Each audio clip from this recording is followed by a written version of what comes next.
You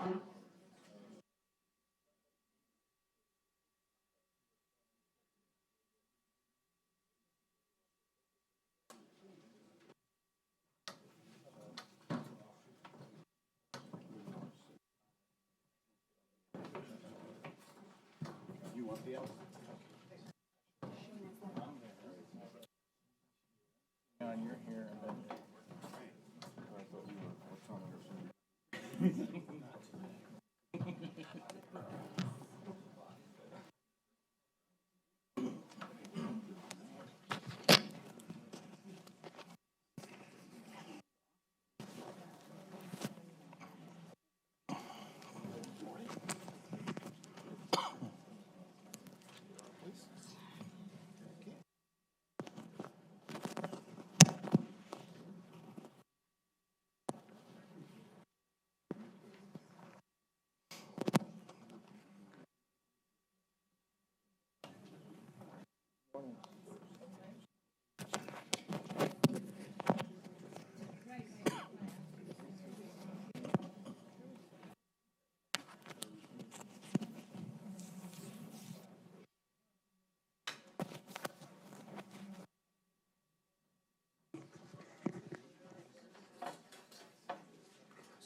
Good morning. I'm Darrell West, Vice President of Governance Studies and Director of the Center for Technology Innovation here at the Brookings Institution.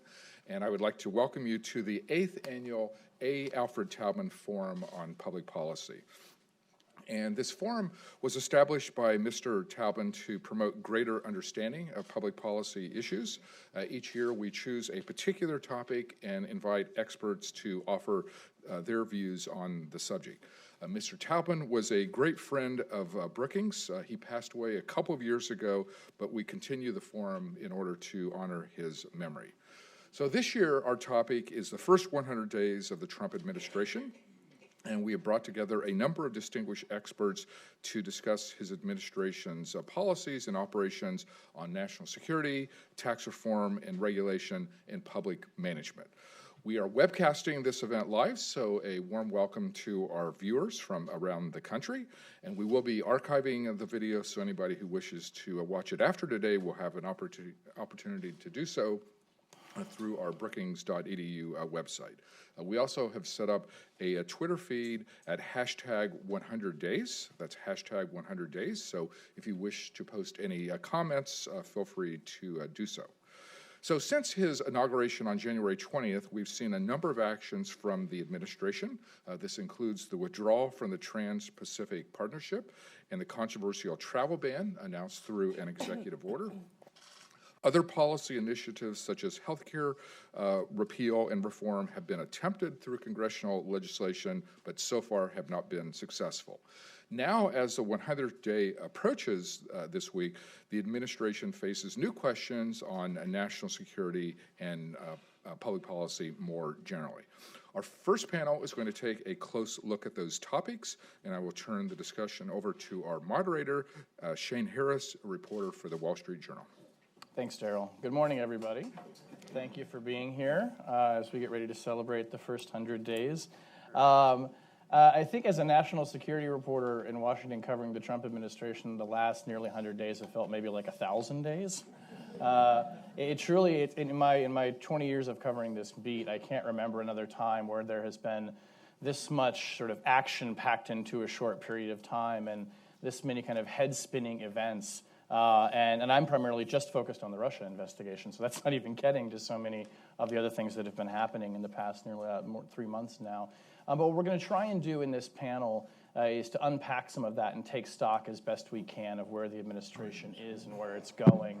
And just as a kind of setting the table, one of the things that I think is notable and important to remember in this particular area, at least it's something that's kind of been a guide star for me as I go about reporting on it, is that if you take all of the various policy areas in this vast terrain that we look at in Washington, I can't think of another where the establishment of Washington was more vocally opposed to the then candidate and really sort of positioning and questioning his fitness for office as a central part of the campaign than the Washington establishment in national security and foreign policy. You'll all remember the Never Trump letters that were signed, the degree to which the Republican national security establishment turned against him.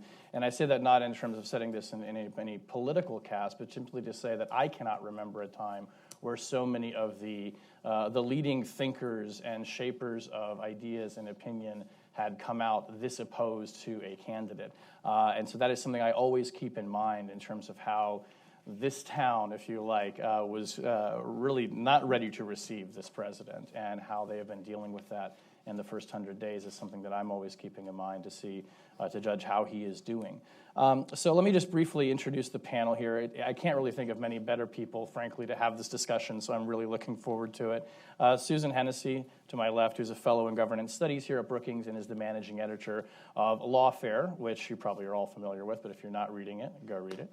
Leon Wieseltier, who's the Isaiah Berlin Senior Fellow in Culture and Policy and Governance Studies and Foreign Policy here at Brookings, and a longtime journalist and commentator in Washington. And my friend Ben Wittes, Senior Fellow in Governance Studies and the co-founder and editor-in-chief of Lawfare. So thank you all for being here. All right, let's have some fun. So Susan, you get the first question. So you were part of that national security and foreign policy establishment. I mean, to some extent, your establishment, and in all the best ways. But you and many of your colleagues, I think, and you have a background in intelligence law, and you worked for the National Security Agency in the General Counsel's office, openly expressed real concerns and misgivings about what a Trump administration would mean for national security and foreign policy. You wrote a lot about that. You talked a lot about that. So my first question for you is, has Donald Trump exceeded your expectations or fallen short of them? I mean, expectations for disaster, sure, or yes. expectations for good? Well, look, I'll admit, I had low expectations. I had real reservations, although wanted to be optimistic. Sort of felt from the beginning that as soon as he was elected, our fortunes were tied to his, and we should wish his success and continue to wish his success. That said, I had low expectations, and I can still sort of sit here and say, this is going worse than I had thought it would. Before sort of diving into that, there are some areas that are real bright spots that have gone quite well. The first is sort of the staffing of the national security team. There are really, really excellent people in this administration. General Mattis as Secretary of Defense, H.R. McMaster. There's our colleague Fiona Hill, who's now moved over for the National Security Council. There are lots of people that sort of fall in that bucket of not just being a good national security hire for a Trump administration or sort of on paper, but objectively just a really great, strong national security team. So I think that is a source of comfort and sort of an indication of things being a lot better than maybe people expected them. The flip side of that is, are they being relied on and utilized? And that's the area in which I think things are going worse. And I do think it sort of is an explanation of some of the whiplash or chaos of the past 100 days, that Trump doesn't appear to be relying on that national security team. He appears to rely quite a bit on sort of family members, informal advisors, even sort of the National Security Council itself. That maybe there's a sort of shadow National Security Council, the Strategic Initiatives Group, and it's not even sort of clear who owns national security policy within the White House itself. And so I think a lot of what we've seen has sort of been national security by instinct instead of expertise.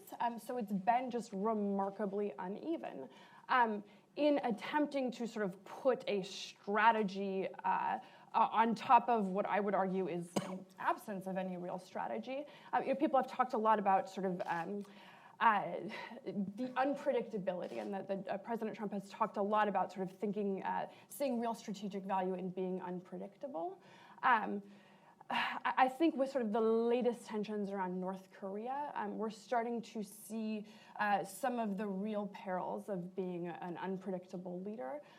This is a space in which it's important that we signal not only to our allies, but also to our adversaries, how we feel, what our intentions are, what our red lines are. Certainly the national security establishment or foreign policy establishment isn't able to understand what exactly the policy is, where we're headed, what our values are. that makes it near impossible to imagine what message is being received all over the world and what the consequences of that might be. Do you think is he deliberately unpredictable, or is it simply that he's uninformed? And I take as a data point for that an interview that he did with my publication, The Wall Street Journal, where he talked about sitting down with President Xi from China and saying that in the span of 10 minutes he realized that the security dilemma on the Korean Peninsula was a lot harder than he thought. I mean, it seemed like he is willing to acknowledge that he had not come perhaps as prepared as he is now, and of course, what can prepare you for being president? But is it a studied exercise in being unpredictable, or is it simply that he is learning these things as he goes and making decisions based on this new information? Yes, I think it's clear that he is learning things as he goes. That said, no one is elected president with this deep knowledge, deep expertise in everything all the time. There is no person who's like that. That's why you rely on experts and really experienced, knowledgeable counsel. And so I think that what we're seeing is the ordinary process of a president trying to very rapidly get up to speed on a much more condensed time frame. We saw that they prepared for the transition much later than other administrations or candidates had in the past. So there's been a steeper learning curve than might have otherwise existed. At the same time, we're seeing sort of a lack of preparation or even an understanding of the need to prepare. So phone calls with foreign leaders that there aren't briefing books, or the staff was caught unaware, and sort of the consequences of that. So there were a lot of sort of revealing things that occurred during the transition period. So one being the phone call that then President-elect Donald Trump took with the president on Taiwan. So some of his statements during that call and immediately afterwards sort of signaled, hey, maybe this is a real shift in where we are on Taiwan policy. There are some reasonable arguments for that. So, give the brushback pitch and stop sort of being cute about prepositions and how we're going to have the one China policy. So I think there was sort of a desire to say, okay, there's a policy in this. Then the immediate backing off of that position, sort of the quintessential paper tiger here, in response to really strong Chinese opposition. I think it did sort of reveal it's a lack of knowledge, right? It's not. There are things that are being done that if it's a conscious decision being made in sort of pursuit of a strategy, there might be good or bad arguments for that. What's happening here is sort of it's more random, and this is an area in which randomness is really quite scary and consequential. Leon, in the spirit of taking the span of the first 100 days, I want to go back to a column that you wrote 3 days after the election in the Washington Post.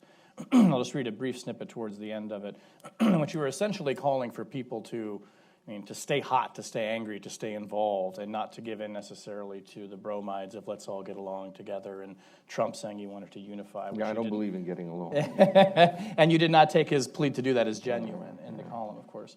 You said, if Trump succeeds, America may fail, and it is America, its values, and its interests whose success matters most desperately to me. No cooling off, then. We must stay hot for America. The political liberty that we cherish in this precious republic is most purely and exhilaratingly experienced as the liberty to oppose. So one question is Trump succeeding, and how hot are you still today? Look, he's a gift that keeps on giving. I think that I thought at the time,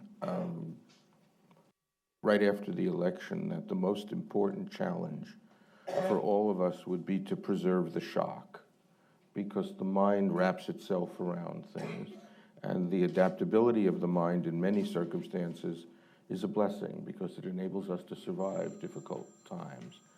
But in this case, shock is a sign that one is paying attention. And I've seen nothing in the past 100 days to make me think anything other than that we have a president who is almost incomprehensibly ignorant, with a serious narcissistic personality disorder and a problem of impulse control.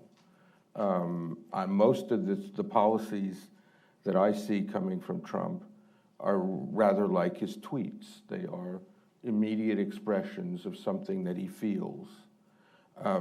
Even when he does something that I support, like the Syria strike, which made my week,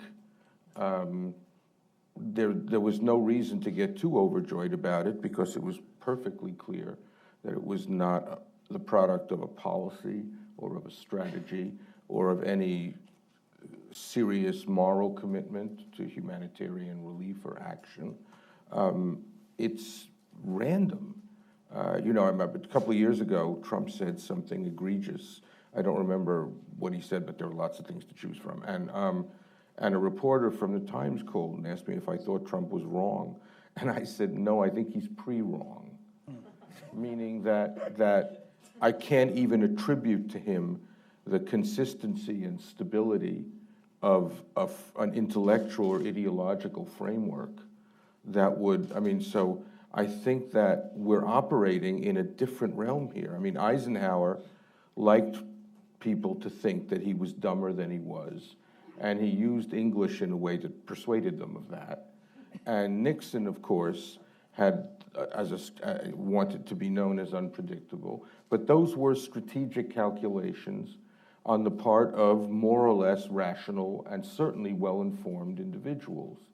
I think we're dealing with something unprecedented here.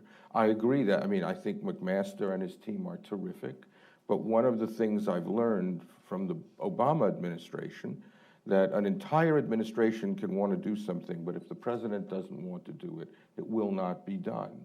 Moreover, as a consequence of Obama, and by the way, we're not going to discuss this today, it's still heretical to say so, but one of the things we're looking about is the legacy of the Obama presidency, and I think we're going to have to deal with that historically.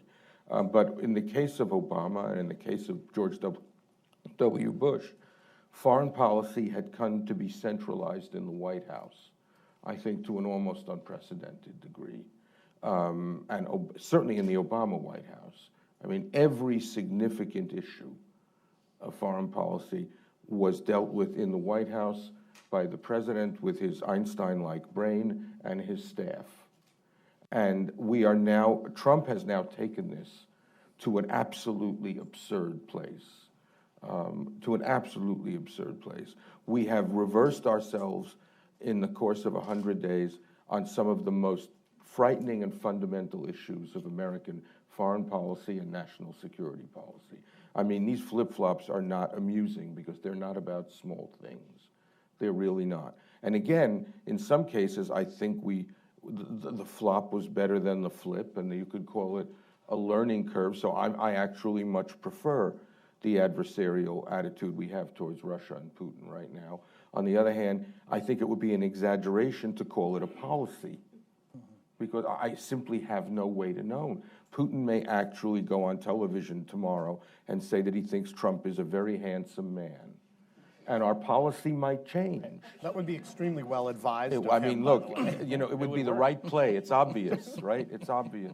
So I think that, and all of this, the lack of experience, and I say the startling lack of knowledge. I mean, I don't know, frankly, how you get to be a sentient 70-year-old in New York and know this little.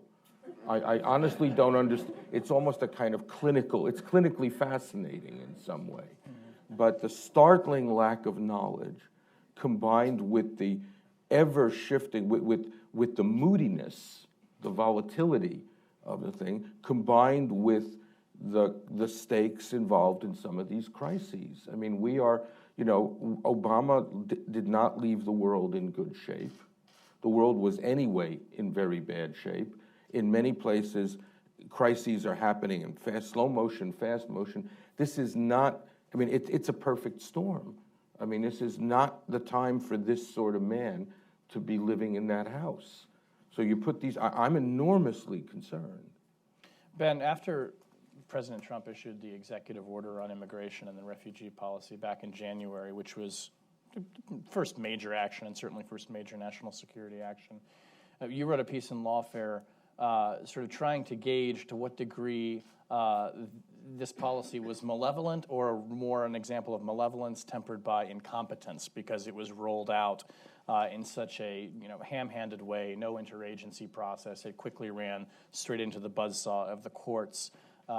So if you're looking at that kind of tussle, as you've put it, between malevolence and incompetence that seems to have characterized, I think probably more than just the EO, some would argue, which is winning out right now, do you think? Well, sort of in the bilateral battle between malevolence and incompetence. Incompetence is certainly winning.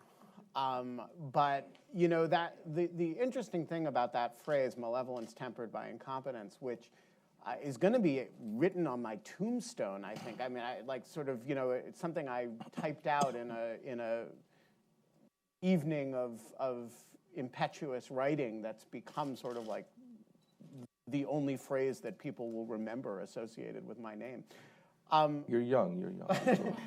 But the thing is, it was never meant as a sort of global accounting, which is the way the metaphor is now being used, as a global accounting of the Trump administration or Trump personally. It was meant as a very specific description of the way of that executive order. And the thing is about the Trump administration is that there are many axes other than malevolence and incompetence around which to organize thought about them. And so I just want to tick off a couple of them. So like if the question is who's winning, malevolence or incompetence, the answer is, definitely incompetence. The administration has actually managed to get done relatively little in the malevolence department, largely because it can't get anything done. And that's actually, if you want to think of that as good news, I'll splash some cold water on that as well. But look, there are some other axes that may be more important than either malevolence or incompetence. One of them is evident clinical symptoms, right? And that, insanity may be beating both malevolence and incompetence. This is not a president who is functioning in the normal way that we expect presidents to function. And whether you attribute that to something positive or to something negative, I actually think the best way to understand it, as Leon suggested, is clinical. But that factor, that unpredictability factor, that shoot from the hip, impetuosity factor, driven by whatever it's driven, probably it's a very substantial determinant of a lot of things. The second area that I think is just, driving a huge amount of the train, and I don't think it's quite either malevolence or incompetence, frankly, is, personal obsession. So the president is personally obsessed in a way that is just dripping off of every interview he does with the question of other countries paying us. So if you read this Associated Press interview, they released the transcript of it, in reference to every single country whose leader he talked to, the issue of getting them to pay is front and center of his mind. He actually gets along just fine with Angela Merkel. He wants her to pay. He meets with the Prime Minister of Italy. They had a good relationship. They had great chemistry. He wants him to pay, right? Country by country. Now, is this malevolence or incompetence? It's a peculiar individual obsession on the part of the president with the quite literally transactional, as in financial transactional relationships with other countries. Now, I think this is a very significant determinant of all sorts of things that the executive branch is doing right now, and it's simply a reflection of something that the president cares about, that is, and evidently really cares about, that is sort of off of the normal spectrum of things that our leaders typically care about. So a third issue, which again I don't think of as necessarily either malevolence or incompetence, but is a real driver, is ego and narcissism. Now, whether this fits into the clinical or is its category of its own, you make your own decisions. But look, presidents as a class are not people with small egos. But they are usually capable of using the word we when they mean I, right? They are usually capable of talking about going through an interview without dominating the interview with the question of whether the press, how the press covers them individually. They're usually capable of at least trying to separate relations with foreign countries from the personal indignities that the leader of that country may, or the press in that country may have subjected the president to. And they're usually capable of not congratulating themselves constantly by saying lots of people are saying X, when what you mean is that you wish that lots of people were saying X. And you know, the domination of the last 100 days, starting, by the way, with the first day of the administration, where the president, and I think, you know, in the department of sort of maintaining our shock, I want to focus on this because, you know, on his first day in office, the president of the United States went to the CIA, stood in front of the memorial wall, and talked about the crowd size at his inauguration and the way the press had covered it. And that was how he chose to spend his first day. Now, I think that when that is the reality that you're dealing with, that is going to be distortive of all sorts of national security decisions, up to and including accusing your predecessor of wiretapping you, not merely without evidence of it, but in the face of evidence that it didn't happen, because you feel sort of like saying that in an impetuous moment. So I think that, you know, all of that is to say, I think this is a multi-axis discussion. Malevolence may be playing less a role than we all expected it to, certainly than I did. But there are a lot of other axes of distortion from what we would expect a normal foreign policy and national security regime and government to be functioning under. And the results of it is that the process and outcomes have been, on a very consistent basis, distorted and non-normal. I want to spend a little bit of time in just a few minutes on the wiretapping claims, which I think that was actually a real turning point in the administration. But I want to go back first to this issue of the transactional nature of Donald Trump and the way that he seems to be executing. I hesitate to say a policy because I'm not sure it has given us evidence that it's that coherent, but what seems to be guiding his actions. And let me provoke you all with just this idea that, you know, he gave an interview recently where he said, I'm not going to label China a currency manipulator. Why would I do that? I need them to be helpful on North Korea. So really reversing himself in a major 180 on what had been a pretty central kind of point in how he was going to approach China. And he said, honestly, well, no, I need them for this thing now. So my provocation here would be like, why is that so bad? I mean, why is he not just practicing realpolitik and doing I'll tell you why. Because transactionalism is contentless and ahistorical. When Trump was elected and I went searching for those regions of his mind that were not pure psychopathology, looking for ideology or a worldview or some framework of belief, the only thing I found was his belief in the deal. But the deal not just as a tactical maneuver, but as a view of the world.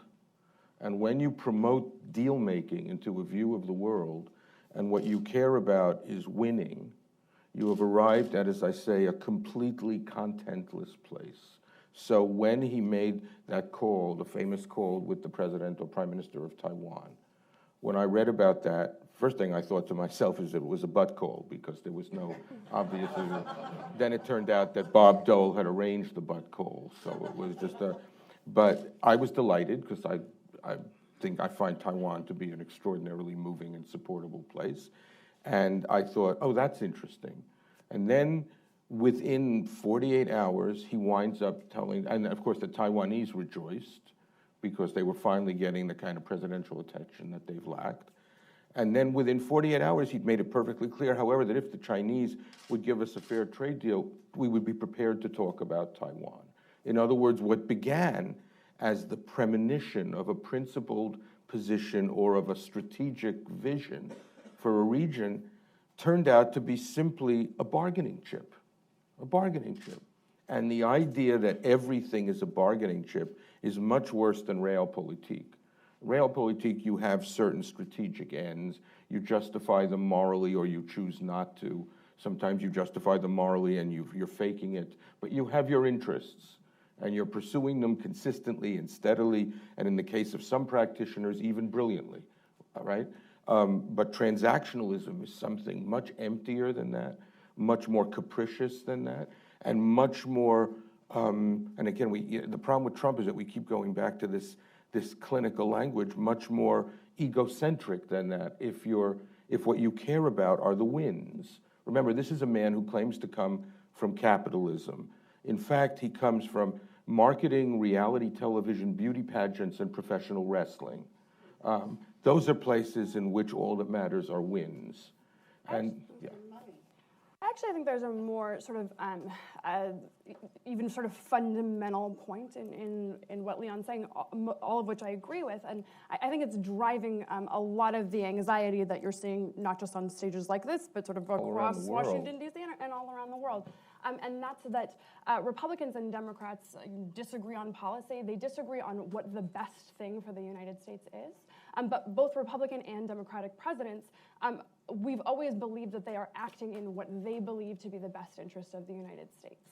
And because of some of the combination of factors, one, a disregard for ethics rules and lack of transparency, two, a failure to articulate to the American people the reason for certain things, I think that there is a suspicion that these deals, these transactions that are being conducted, the ultimate aim of those transactions is not the best interest of the American people as the administration understands them, but instead the best interest of the Trump brand or of personal finances or of sort of cronyism. Right?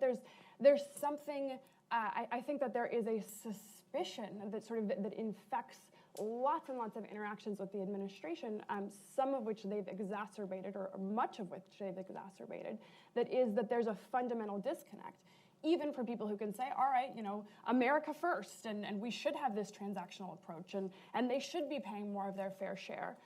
Okay, the problem is that the administration hasn't articulated, why would lifting sanctions on Russia be a good thing for the United States? Why would these things that we're doing, how does that actually benefit this country? And so whether it's a messaging disconnect, whether it's just a lack of trust because of the lack of transparency and disregard for some of those normative constraints, if not legal ones, I do think that sort of underlies a lot of the dislike or sort of instinctual rejection of this transactional view of things. So I actually think that I think that there's still another underlying element, which is, so if the flip-flop on China and currency manipulation had taken place in a vacuum, which is just, I think we would all look at it and say, that's fine, or that's disgusting, but it's pretty normal.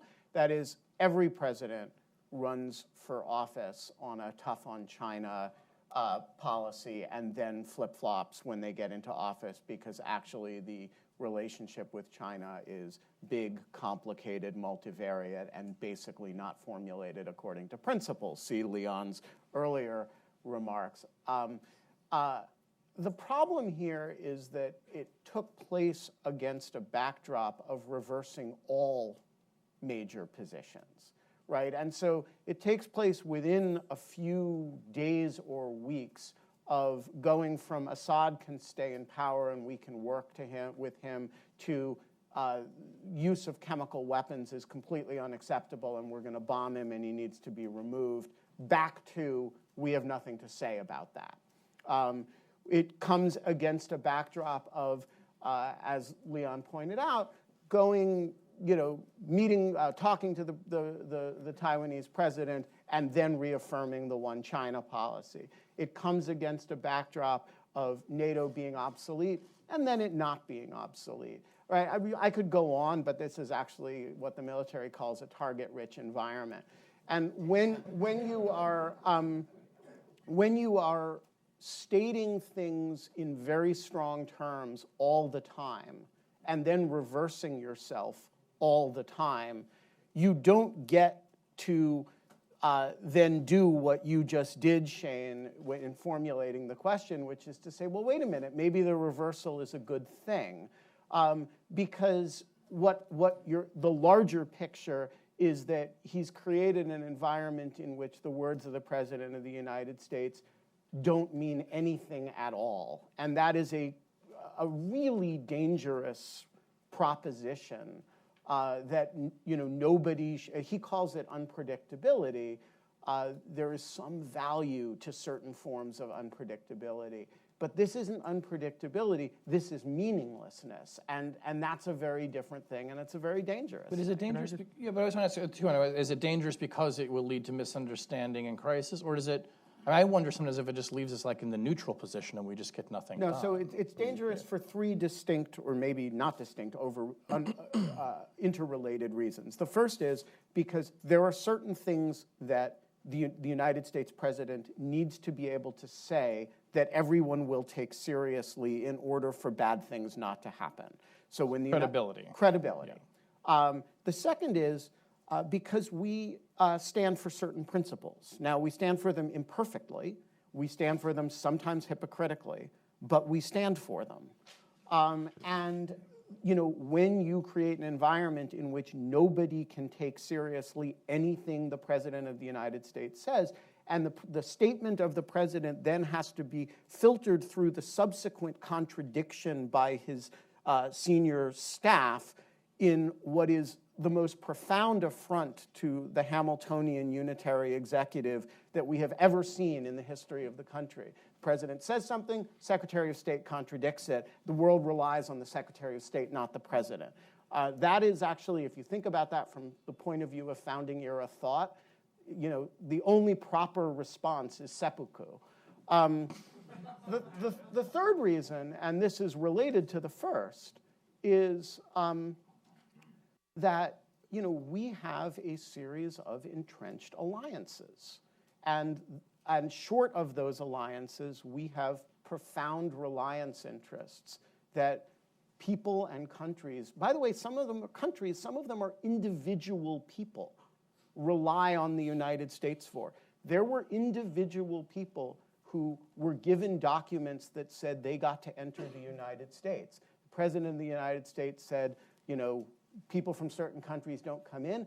They didn't get to come into the United States. Now that is the President of the United States reneging on promises made to individuals with the honor of the United States behind them. So it operates at the level of NATO, right, at the highest grand strategy level. It also operates at the level of some poor student who can't trust what the United States says anymore about his own or her own individual life because the President of the United States has a mood swing. And so I think, there are probably other reasons that I'm not thinking of off the top of my head, but those are three. Okay. I just want to add two things. First, just to what Ben just said. As a consequence of all the things that he said, that we've said, there is definitely out there in the greater planet Earth a feeling of sauve-qui-peut, that the United States, and this began with Obama, by the way, that the United States can no longer be really relied upon in a crisis, that the cavalry will never come again, that alliances are regarded more as burdens than as privileges, that alliances are thought of mainly transactionally and not philosophically, or et cetera, et cetera. And the consequence of this feeling of sauve-qui-peut, there's a practical consequence, which is that more and more places are turning to Putin, because Putin turns out to be pretty damn reliable. And Sisi goes to Moscow, Netanyahu goes to Moscow, everybody goes to Moscow. Because if they're looking for positions in the new international game, more and more people are beginning to think that it may be advantageous to strike deals, make bargains with our enemy, and and a nefarious power. The second thing I wanted to say is to add to what you said, and I think it's very important when you mention Republicans and Democrats. The Trump entropy, let's call it, in foreign policy and national security takes place against a political context in which thinking on both these questions in both parties has broken down or gotten completely discombobulated. I mean, even though Trump was the Republican candidate, so the Republicans won the presidential election, the fact is that after this campaign, both parties are broken down. And in foreign policy and national security, the situation is even more incoherent. On domestic questions, some of them retain a certain degree of ideological elan and ideological vitality on questions of economic inequality and immigration and economics and so on. On foreign policy and national security, we're living in a bizarre world. I mean, all of a sudden, Democrats fall all over themselves adoring the intelligence agencies, right? And Republicans believe you can't trust the word they say. But more importantly, the arguments for interventionism, for liberal internationalism, for the idea of that American power can be used for good in the world, these arguments are in retreat on both parties. Now, you may not like those arguments, and you may celebrate this retreat, but what I sense is that both parties need to develop a discussion of foreign policy and national security at the level of first principles, because everything is confused and muddled and unclear, and so there's no leadership that will come from the parties, and there's no leadership that will come from the White House. And so we find ourselves, though they don't rule on these matters, we're like a banana republic that consoles itself with the fact that we still have an independent judiciary. That's approximately where we are now. So if we're taking all of this, the past 100 days, this is what we've learned and where we are now and kind of where this deposits us in this particular moment today, is a brewing crisis on the Korean Peninsula. I think it's abundantly clear at this point that the intelligence community has essentially assessed that North Korea has probably 2 out of the 3 legs that it would need to develop a nuclear weapon capable of hitting somewhere in the continental United States. We can talk about the Carl Vinson episode and what that maybe reveals about the coherence or lack thereof. But if you were having to sort of take stock of this now and bet where we go in the next 2 weeks to 2 months even on North Korea, I mean, what are you thinking? What is this? What kind of ideas does this provoke or anxieties in your minds? I mean, obviously, the anxieties that it provokes are sort of ones of nuclear incineration and, terror. Like, this is the ultimate high stakes thing. The probability of the worst case scenarios involving North Korea strike me as remaining pretty low. On the other hand, and I have some, and again, in an example of even when they do things that you approve of, it's very hard to note, it's very hard to celebrate that. I have a lot of sympathy with what the Trump administration seems to be trying to do with North Korea, which is to take a different, more aggressive approach than the last 3 administrations, which collectively have an unremitting record of failure in reining in the North Korean nuclear weapons program. And so if the question is, do I have sympathy with the idea that we should, as the stakes are now reaching a critical point, take a very firm line? Yeah, I think we should, and I'm sympathetic to the administration on that. On the other hand, it does not give you confidence that in the context of executing such a policy, they lose an aircraft carrier, right? It doesn't give you confidence that in the context of executing such a policy, there are statements that are all over the place, and that the president announces that he'd really never realized until the Chinese premier explained it to him that Korea is complicated and that Korea used to be part of China, which, by the way, did not go over well in South Korea. And so, you have this problem, even if you start with a point of view of sympathy for the sort of more active posture that they're taking, that they don't seem to be able to do anything well. And when you do this particular thing badly, it is a game that involves nukes. It's a game that involves 10,000 artillery pieces trained on a city of 10 million plus people. And it is a game where the person on the other end of the game is as impetuous, maybe more impetuous, as crazy and as ego-driven as our president is, and by the way, is something additionally that our president is not, which is murderous and incredibly violent. And so I think it's an extremely dangerous situation, and I think the only hopeful thing to say is that the situation may have a certain logic. The logic of the situation may have some degree of its own stability in it, but I wouldn't put a lot of faith in that. Susan, can I ask you a question on just briefly before we go to questions too, and Leon, I want you to chime in too on this, but what happens when the president, if he has to go to the American public and say, my intelligence community has told me that the North Koreans are preparing to ready a missile that can hit San Francisco? And this is the same president who told us that we shouldn't trust the intelligence community and whatever they said about his ties to Russia, because these are the people who got weapons of mass destruction in Iraq so profoundly wrong. What is that moment like when he has to go to people and say, well, no, now I trust them and I want you about weapons of mass about destruction. weapons of mass destruction and I want to go to war? Right. I mean, so he's actually already had that moment whenever he comes forward and says, we have high confidence that there were chemical weapons used in Syria. High confidence that's an intelligence assessment. So I think it's this incredibly short-sighted, frankly, war on the intelligence community that really has existed in the campaign period and has endured into his presidency. That is a really, really short-sighted thing. It raises real questions about why it's happening, why there is this sort of instinctual hostility to this community that exists to serve the American people, exists to serve the president.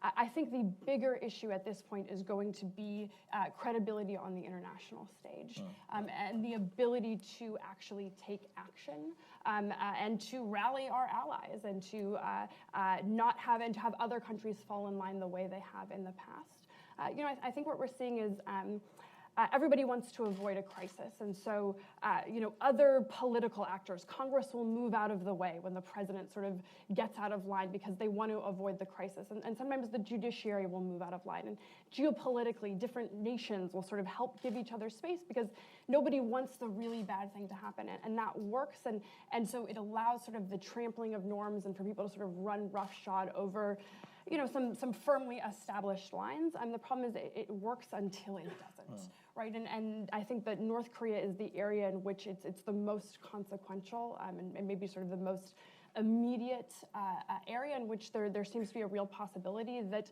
nobody moves out of the way in that circumstance.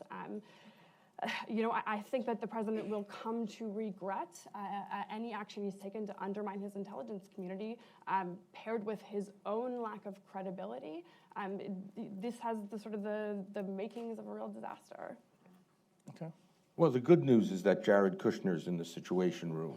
I mean, so I think things will be fine. It's all going to be good. I think it will be good. Okay. Yeah. You're going to be really happy. Don't worry. Yeah, well, it's going to be great. It's going to be beautiful. It's going to be great. Everyone's going to be really pleased. No, look, I think that on Korea, and I'm by far from an expert on this, it seems to me that the question of China's relationship to Korea is historically, morally, and humanly more consequential to everyone in the region and to us than the question of the Chinese currency or their trade policy.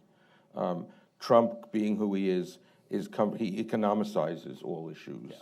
Yeah. By the way, many people in the city and this country have for years now been economicizing all issues for various reasons. But that's his comfort zone. He wants, when you said that he wants allies to pay, I'm thinking, well, he understands the problem because for so many decades he was on the other side of that debate. And I think that if we, with allies and with the diplomatic talent that we have, it seems to me that the only way to solve this in a way that will not lead to conflagration is to make it clear to the Chinese that we really are serious. Now, it's heretical, and certainly in this building, it's heretical to suggest that one should take a very forthright and somewhat impatient, let's say, policy towards China in various regards. There is this view that China is a given, that we need their goodwill, we need their money, they're a quarter of the world's population, they're the greatest market that God ever created on earth, et cetera, et cetera. I think it is, the Korean crisis should now force us to think about our China policy from in a different framework, where the stakes are infinitely higher. The Chinese, as far as I can tell, are playing a dirty game in Korea. They really are. I don't quite understand it, I have to say. They can't possibly want war on their border, and they can't possibly want nuclear war. But they're playing a dirty game. They remind me of the Qataris and the Saudis in Syria and other places, who are on both sides of the policy, of the crisis. And I think that the first important diplomatic test of the Trump administration will be whether or not McMaster, who I'm sure understands this, and Mattis, whom I presume understands this, and Tillerson, who's now reading a book about China,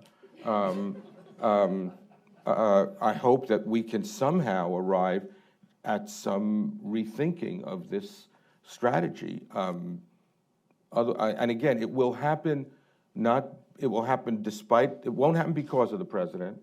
It will happen despite the president. And if it works, the president will take credit for it. I used to think about Trump, that the good news and the bad news about Trump is that the only thing he cares about is popularity.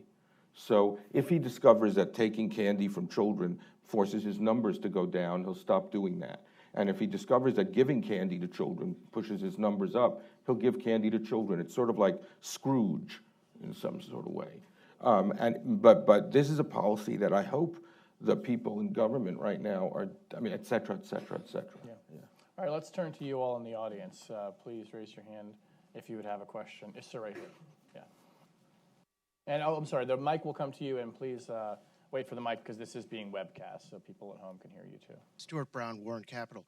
I have a question about rule by executive order, how this president ranks with others, and are there any checks on that, or are we to look forward to another 3+ years of rule by executive order? I mean, the irony here is, of course, this is a principal critique that the Republicans had against President Obama, who relied heavily on executive orders in the face of sort of an uncooperative Congress. The primary check on the use of executive orders is the judiciary. And I think if there's one interesting or reassuring signal here is that we're seeing in response to the executive order a very, very muscular sort of judiciary that is pushing back on sort of assertions of executive deference in ways that we haven't seen in a very long time. So I think potentially if there's a silver lining, it's a recalibration. We see the judiciary occupying a little bit more of its constitutional role. It seems silly to even say it, but maybe Congress will step up to occupy a little bit more of its constitutional role, especially in regard to sort of the war-making powers. Ben, I don't know if you have a different take on it. Well, I think the president's authority in the national security realm is vast. And that means that whether using the formal structure of the executive order or some other authority that's within his power, he has enormous latitude to do an incredible variety of things. And by the way, he's invented some new forms of executive exertions of authority, including the tweet, which we hadn't previously realized was a major instrument of executive authority. But it is, actually. You can shape the world as president by tweeting, including tweeting false information. There's a special codicil of Article 2 of the Constitution that gives the president that power. And I don't think that's actually controllable. the president gets to name crazy people to senior positions. That's not an authority that Congress has the ability to limit to the extent that those are not Senate-confirmed positions. The president has the authority to choose to focus on X issue transactionally, who pays us, versus Y issue, which the entire rest of the world might think is more important. There's nothing you can do to stop that. So while I do think it's important for other actors to play their functions, at the end of the day, the presidency matters a great deal. And we elected somebody for 4 years who's going to remind us of that every day. Leon, did you want to add? I yield to lawfare. No. Question here, yes, sir, over here, right here on the left.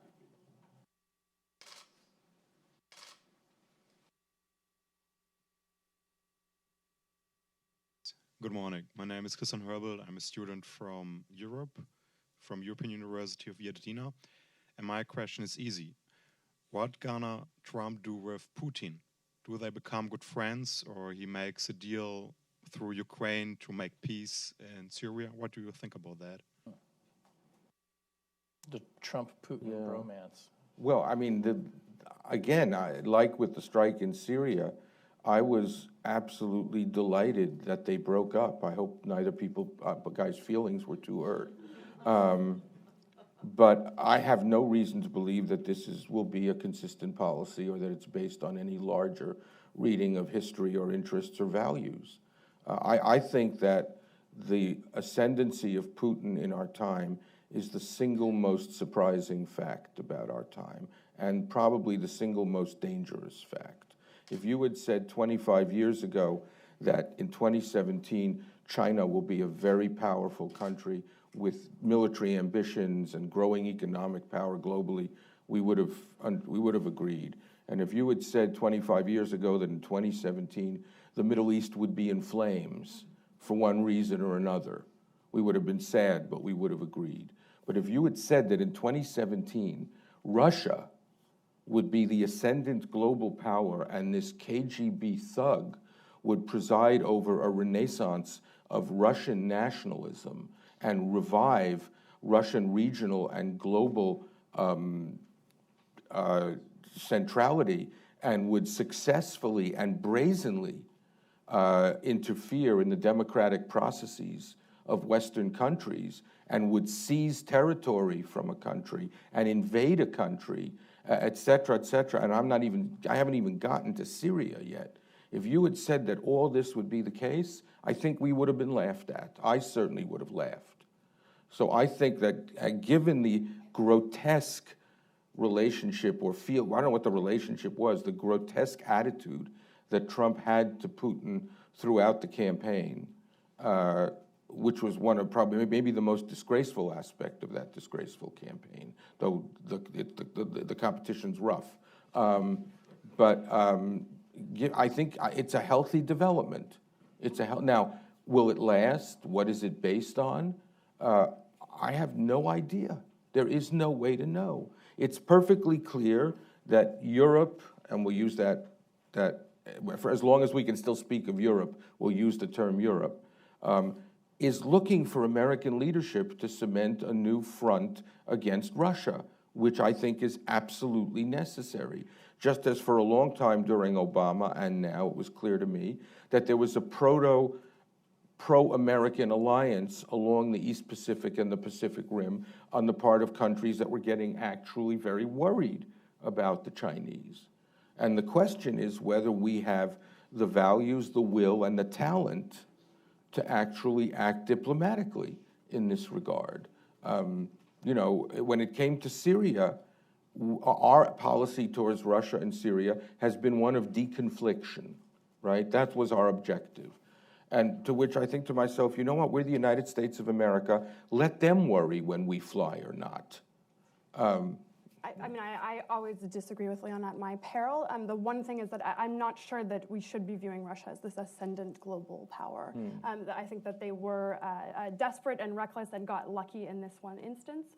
We're going to, massively lucky, we're going to have a really hard conversation, one, about getting to ground truth on what exactly occurred it's clear we're going to have to do that over the obstruction and objection of the White House. With the interference in the election, you mean? Yeah. Exactly. The other hard question we're going to have is what exactly was going on in American society that made us vulnerable to those kinds of attacks. That's going to be a much more difficult long-term fix, but that's really going to be the most important part. But you see, but the geostrategic situation, I mean, I agree with every word you said, but the geostrategic situation is not the same thing as the question of Russian interference in our election. Russia is now advancing steadily along various fronts according to a certain view of its own interests. In the Middle East, in North Africa, in Eastern Europe, in Western Europe. It's just a matter of days before we wake up in the morning and hear that somebody important from Moscow has met with Maduro. This is, the Russian relationship to Iran is one of enormous geostrategic consequence. So whether or not they did or they didn't, and we all know that they did, that actually interests me less than the rest of the world. Okay, well, we've reached the end of our time. Susan, Leon, Ben, thanks for doing this. Oh. Thanks for being here. Thank you all. You can disagree with me as often as you see what sometimes say. Yeah. So I find out one or two are.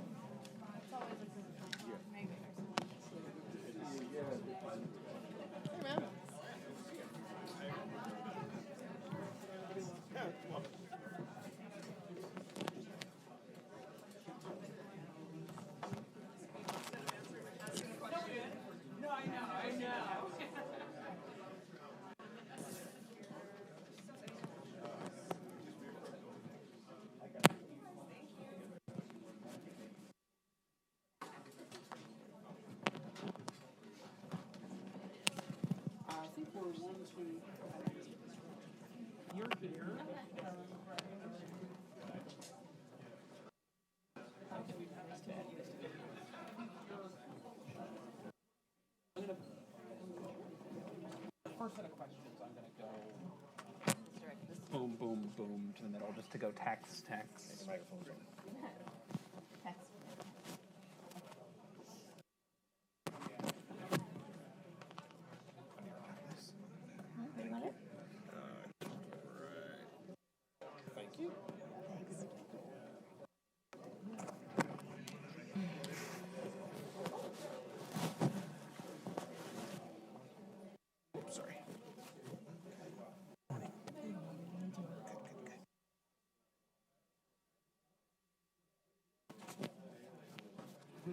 Audience, and I'm used to I don't recognize anybody. It's fine. All right. I think we'll go ahead and begin here. Is everyone feeling optimistic after that panel? The good news on this panel is that we will not start any nuclear wars. So thank you all for being here. I'm Ben Castleman. I'm an editor and writer with 538. And we're gathered at an interesting moment. I think interesting is a safe comment. An interesting moment on tax and regulatory policy. In particular, it's been an eventful first 100 days and looks like it's going to be an eventful right up to the end of that 100-day mark. As I'm sure many of you saw on Friday, President Trump signed a number of memorandums and executive orders relating to financial regulation and to tax regulation. And it sounds like this week we may get kind of our first glimpse of at least the broad outlines of a tax plan, although nobody seems too sure on what any of that is going to actually hold. I'm sure we'll get into some of those details over the course of this panel, but I sort of want to set out two questions that I'm hoping will frame this a little bit. The first of those is sort of how likely we are to see fundamental change in either of these areas under this administration and this Congress. Not just sort of one-off tax cuts or rollbacks of loopholes, not just the rollback of a couple of Obama administration regulations, but the kind of fundamental reform that we were promised on the campaign trail and that, frankly, we've been promised by members of both parties in one way or another on campaign trails for the last several cycles. And then secondly, to the extent that we do see change, large or small, does that fit into this sort of traditional framework of, for lack of a better word here, sort of normal Republican reform, or do we see something different in some way? And whether you want to call that different thing populism or economic nationalism, or assign some other word to it. So I'm hoping that we'll be able to get into sort of both of those as overarching questions on this. We have a wonderful panel here today to help us wade through those questions and others. Vanessa Williamson at my far left here is a fellow in governance studies here at the Brookings Institution, where she studies public attitudes towards taxation. She previously served as policy director at the Iraq and Afghanistan Veterans of America. And her new book is titled Read My Lips, Why Americans Are Proud to Pay Taxes. She has a doctorate from Harvard. Philip Wallach is senior fellow in governance studies at Brookings, where he has written about regulatory issues, particularly environmental and financial regulation. His recent work examines the legitimacy challenge facing the U.S. administrative state. He holds a PhD from Princeton. And Louise Shiner, to my immediate left, is senior fellow in economic studies and policy director at the Hutchins Center on Fiscal and Monetary Policy, again here at the Brookings Institution. She's previously worked at the Federal Reserve Board of Governors, at U.S. Treasury Department, at the Council of Economic Advisors, and she holds a doctorate in education from Harvard. So thank you all three of you, in economics, excuse me. She has an education from Harvard. So Louise, I wanted to start with you. Tax reform, and especially corporate tax reform, seems to be one of these things that everybody agrees is necessary from both sides of the aisle, and yet it never happens. According to our Treasury Secretary, it's a lot simpler than healthcare reform, but the evidence on that is outstanding, I guess. So I'm curious sort of why this is so difficult, and to the extent that there may be a path towards some kind of agreement, what that might actually look like. Yeah, so I mean, tax reform sounds easy until you start looking at the details, and then it gets difficult, just like health reform. It is quite different, I agree with you, than health reform, where at least the diagnosis of the problem is commonly shared, right? So the U.S. corporate tax is the highest among the OECD partners. We have a tax system that supposedly taxes worldwide income, but allows for a ton of income not being taxed or being taxed at much lower rates because there are loopholes, because of gimmicks.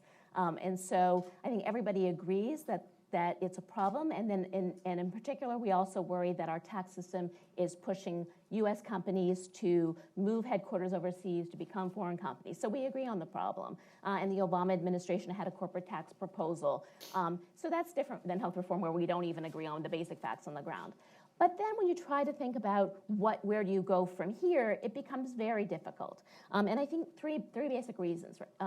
So if you think about tax reform, what people often mean about tax reform is not just a tax cut, but really, as you say, a sort of essential change in how we tax. So the House Republicans have a proposal that I would call real tax reform, where you're really, really changing the way corporate and business income is taxed, where it's going to depend on where the products are sold rather than where they're produced. So it's very, very different. If you want to have a tax reform that isn't just a tax cut, but that is revenue neutral, right?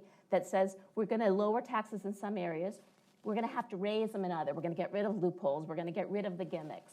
Then what happens is you split the business community, right? There are winners and there are losers. And once you've done that, it makes it very, very difficult to pass, right? So I'll take an example. In the House Republican tax reform plan, they have this border adjusted tax, this BAT you've probably heard about, right? And what that appears to do, economists would argue that it doesn't, but what that appears to do is to tax importers and subsidize exporters. So a retailer like Walmart that imports most of its stuff is firmly against it. So and it will also, not only are they against it in terms of saying this is bad for our business, but they say it's going to raise prices on consumers, right? So a congressman and a lot of their voters shop at Walmart is going to have a hard time voting for that. So because there are winners and losers, it just makes it very, very difficult for everybody to get on board, right? So that makes it hard. But it's not as hard if you say, you know what, we don't have to be revenue neutral. We can make some of these reforms and, let it pass through and increase the deficit. Well, that becomes difficult for other reasons. So certainly at this point in time, with the debt already very high, there are people in the Republican Congress who would not easily vote for something that increased deficits. Procedurally, it's difficult as well because in the Senate, if something increases deficits beyond the 10-year window, you have to have 60 votes unless they change those rules, which would mean that you couldn't do it just with Republicans, so that becomes difficult. And I think on top of that, at this point in the business cycle, it's a lot harder to argue that we need to cut taxes in order to spur the economy, right? So we're kind of at full employment, the Fed is raising interest rates, you kind of lose that argument. So it's easier to get those kinds of tax cuts when everybody says, well, we need to do something, right? And then I think the third reason that it's hard, as we said, both Republicans and Democrats want to do something, but cutting business taxes, corporate taxes, individual business taxes, tends to be distributionally tilted towards the wealthy. Right? So the only way the Democrats would sign on is if you had something that was really had a lot of benefits, a lot of, it doesn't have to be taxes, but could be taxes or ACA subsidies or like for the people in the middle and lower income classes. It's not clear to me that the Republicans would give enough to make the Democrats want to do that, especially because we've got 2018 on the horizon, and people said, well, what if we just wait? Maybe, this will be a do-nothing Congress, and we could take over the House. So I think for those reasons, it just makes it incredibly difficult. Vanessa, one of the things that you have written is that one of the obstacles to reform is that Americans hold some pretty fundamental misunderstandings of how our tax system even works. So I'm curious what some of those misconceptions are and how that affects this tax debate. Yeah, great question. So I think it's important to start by saying that, because tax policy is very complicated, it's common for smart and educated and even very politically engaged people to hold misconceptions about tax reform, right? So I think that it's important to sort of recognize that that's a problem that's not just limited to certain kinds of people. But right, it's true that Americans do hold these really fundamental misunderstandings. One of them, a lot of them are on the individual tax side, but the distinction in the average person's mind between the individual income tax and the corporate income tax is not very strong. People tend to group together corporations and the wealthy as people who don't pay their share. And whether you believe that or not, if they don't pay their share, it's not for the same reasons, right? It's a completely separate code. So you have to sort of recognize that people know very, very little about corporate taxation in general. The only piece of it that I think is widely understood, or at least widely even that people are even aware of, is the idea that some companies are hiding their money overseas. But of course, the details of a policy that would address that and which kind of policy would address that in a way that aligns with any given voter's values is extremely difficult to say, right? I mean, even experts disagree on these subjects. The other piece of sort of public misconception that I think may play a real role this year is a tendency for people to perceive loopholes and not rates as the thing that really matters for public opinion or for the tax rate that you pay. So, for instance, people often misunderstand a plan that closes loopholes but lowers rates as something that's going to end up revenue neutral, when in fact, obviously you can close some loopholes and lower the rates and end up costing a lot of money, right? Blowing a big hole in the budget, and many of those plans that gets proposed do that. So I think that people tend to misperceive what kind of policies will implement their values. And that, I think, is especially true when they're trying to understand tax policies that don't affect most Americans at all in any immediate way, in any direct way, so that they're really operating with the best information they can get from their very polarized news sources, right? So you face a big partisan divide on that. A lot more we can get into on tax, but I want to shift to regulation for one second to Philip here. Because unlike with tax, where it's been all talk so far, on regulation we've actually seen some stuff happen. We've seen a number of regulations get rolled back through the Congressional Review Act. We've seen this new policy of one in, two out that the president signed as one of his first acts in office. We've seen a number of other Obama-era regulations either suspended or under review. So I'm sort of curious, just take us through the first 100 days. How much action has there been, and kind of what does that tell us about the regulatory approach of this administration going forward? Well, the first thing to mention is the Congressional Review Act that you noted. So that has a time-limited window, 60 legislative days since a rule was finalized. So that leaves a lot of Obama administration rules that were vulnerable to having Congress pass this procedurally advantaged disapproval resolution, and then the president has signed those. So 13 rules from the Obama administration have been wiped off the books through that mechanism so far, and the White House even sort of had a press briefing saying, hey, everybody, take note of this. this is a big deal. Only one rule had ever been wiped off the books in this way before, and we've done it, more than a dozen times now. So those don't tend to have been really big blockbuster rules, though, because the Obama administration sort of sheltered its most important rules by getting them passed earlier. On a lot of those fronts, there's a lot of important stuff that the Obama administration did through executive orders or guidance documents, and the Trump administration is able to just, with their pen and their phone, wipe those out, and have done so on quite a lot of things. For other ones, such as the Clean Power Plan, which one of the regulations that was the most controversial that I study, we've seen the Trump administration take a somewhat more cautious approach. They put out an executive order saying, we're going to reassess this rule, and they're going to observe all of the niceties of the Administrative Procedure Act in going through and reconsidering that. There'll be a notice and comment process, and we have a pretty good idea where they're going to end up, but they're going to be legally careful about that. So in a lot of those ways, we've sort of seen the opening moves rather than everything. So then the question is, on the bigger picture stuff, reshaping the way regulations get made. So the Trump administration has put in place this 1 in, 2 out rule by executive order, but it's really hard to understand exactly what that's going to do still. The rule says, the executive order says, this is should not be interpreted as being inconsistent with any statutory requirements. So that means presumably any rule that is mandated by statute cannot be wiped off just because this policy is in place. So we're going to have to see how OMB Director Mulvaney and the nominee for the head of OIRA, Naomi Rao, figure out what to do with that exactly. And likewise with the regulatory budget, that's also a part of that same executive order, where the administration says they're going to aspire to zero net costs for all of the regulations that they are going to implement. So that's on the executive branch side. What can they do themselves? We have to see how that'll all work out. Then we have the congressional side, and really I think a lot of this stuff on regulation is of greater interest to Congress than it is to the White House in some ways. And so Congress has endured 8 years of the Obama administration where they felt, or at least 6 years with the Republican majority in the House, where they felt very marginalized, and they've been passing reforms through the House for many years now that would really significantly restructure the regulatory process. And so they've now passed some of those same ones through the House again.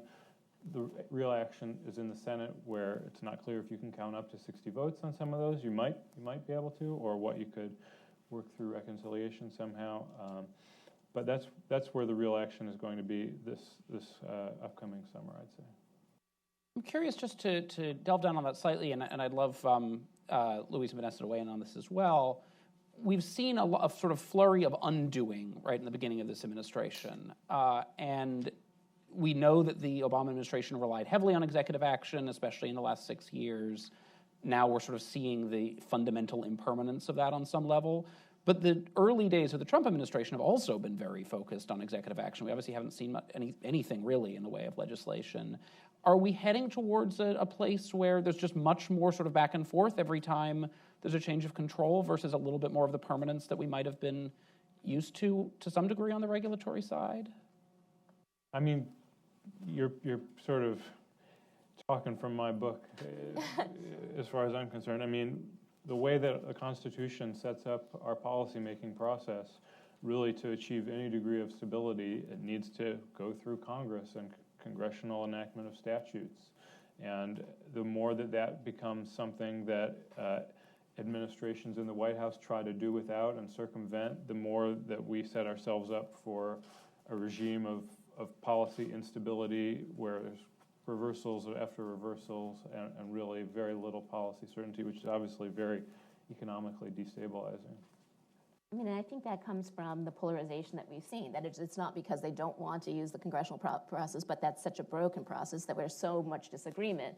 Trying to get 60 votes for anything in this administration is going to be very difficult. And so, and it was in the last administration as well. So, I think that, so I totally agree that we will see more of that, and that's because that's kind of all they have at their disposal that they can actually easily get done. So.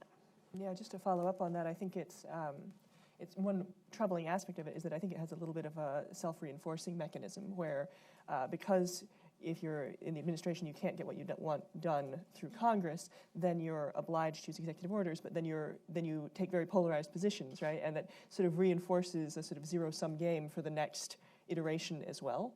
So you end up with, I don't see how to bring that back in the more traditional governance direction as opposed to it sort of spiraling outward into increased polarization. Well, I kind of framed this conversation at the outset by saying, how likely are we to see fundamental change versus sort of smaller pieces? And I'm curious to sort of set a benchmark here. If we can go down the line and assign a probability, we will then hold you to that, absolutely, because we like holding people to probabilities at 538. But try to just lay out a probability of sort of major reform in either of these areas. We'll just go down the line quickly. Okay, so on tax reform, I think a really major reform is unlikely. I'm going to give it, and I think the BAT's got maybe a less than 5% chance of something a little bit bigger, still very, very unlikely. I think the probability that they get something, a tax cut, I mean, again, you have Republican administration, Republican control both houses of the Senate, could not deliver. I don't think they will be able to deliver on the ACA repeal.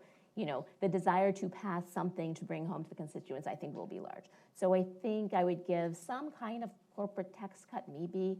Cost effective, because a lot of times we just do cost benefit analysis when we put regulations in place, and we don't really return to them all that much later. So there's a lot of crudeness in that 2-for-1 approach, but it does seem like doing something to try to confront the regulatory burden makes sense. Louise?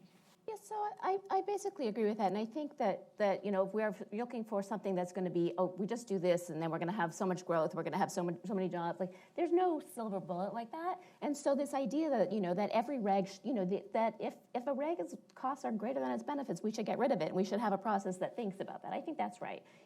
Would I go there first if I said, what would you, if you were, if you could make changes, is that where you would focus? I wouldn't. And again, on the corporate taxes, I think it is a problem. It will need to be addressed at some point. But I also don't think it's going to be like, if we get rid of corporate taxes, we're going to have this huge increase in investment and a huge increase in jobs. I wouldn't go there. When I think about where I would go to areas where, my view is that the biggest problem that we have is rising inequality, which I think also contributes to potentially slower productivity growth, and I would go to things that address that. I would go to things like make sure we invest in poor kids, make sure they don't have lead in their water. Sort of these are obvious ones that I think are more important, that aren't getting the attention. I would think about antitrust, because I think there's some idea that maybe the productivity slowdown might be related to this increased concentration. And then I would think about things that I don't know how much the federal government has in terms of regulation, but I think there is some evidence that sort of the reduction in geographic mobility. It's very hard for people to move to cities where there is productivity, where there is growth, because of zoning issues that makes housing too expensive. I don't know if there's a way for that, and that's increased potentially regulation. And I don't know if there's a way for the federal government to have a role there, but those places I would look.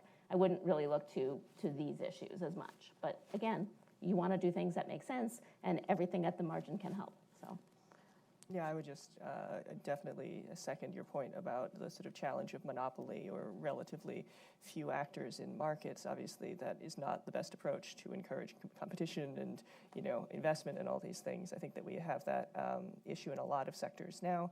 I also think that this is not something that's particularly likely to happen in the near future, but I think that one challenge we also face is that with lower tax rates at the top, it encourages it encourages certain kinds of rent seeking, basically, among executives, so that they're less interested in investing in their companies and more interested in providing bigger dividends to their stockholders. So. Their shareholders. So I think that's those are a couple of challenges where I think that there's probably room for regulation that is not particularly likely to happen in the near future, but I think it could be an important part of building an economy that was growing and was growing for more people.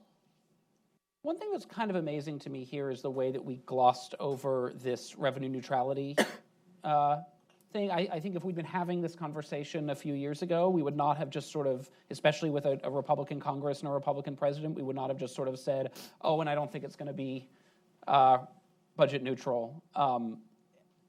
Although we saw during the campaign, of course, that sort of the deficit was hardly something that came up during the last campaign. I'm curious sort of how we got to that place and how that changes this debate, as opposed to if we were sort of insisting on that in a way that we have historically. Louise, maybe you can. Well, so I think if we were insisting on revenue neutrality, we, would be even more likely not to do anything, because it's not, as I said, it's very difficult. It's very difficult to have some people be losers when other people are winners, right? So I think that, there's a question. I think one of the big unknowns in terms of whether or not the Republicans can act unified is whether the people who've been claiming that they care about the debt actually do. When the trade-off is, tax cuts.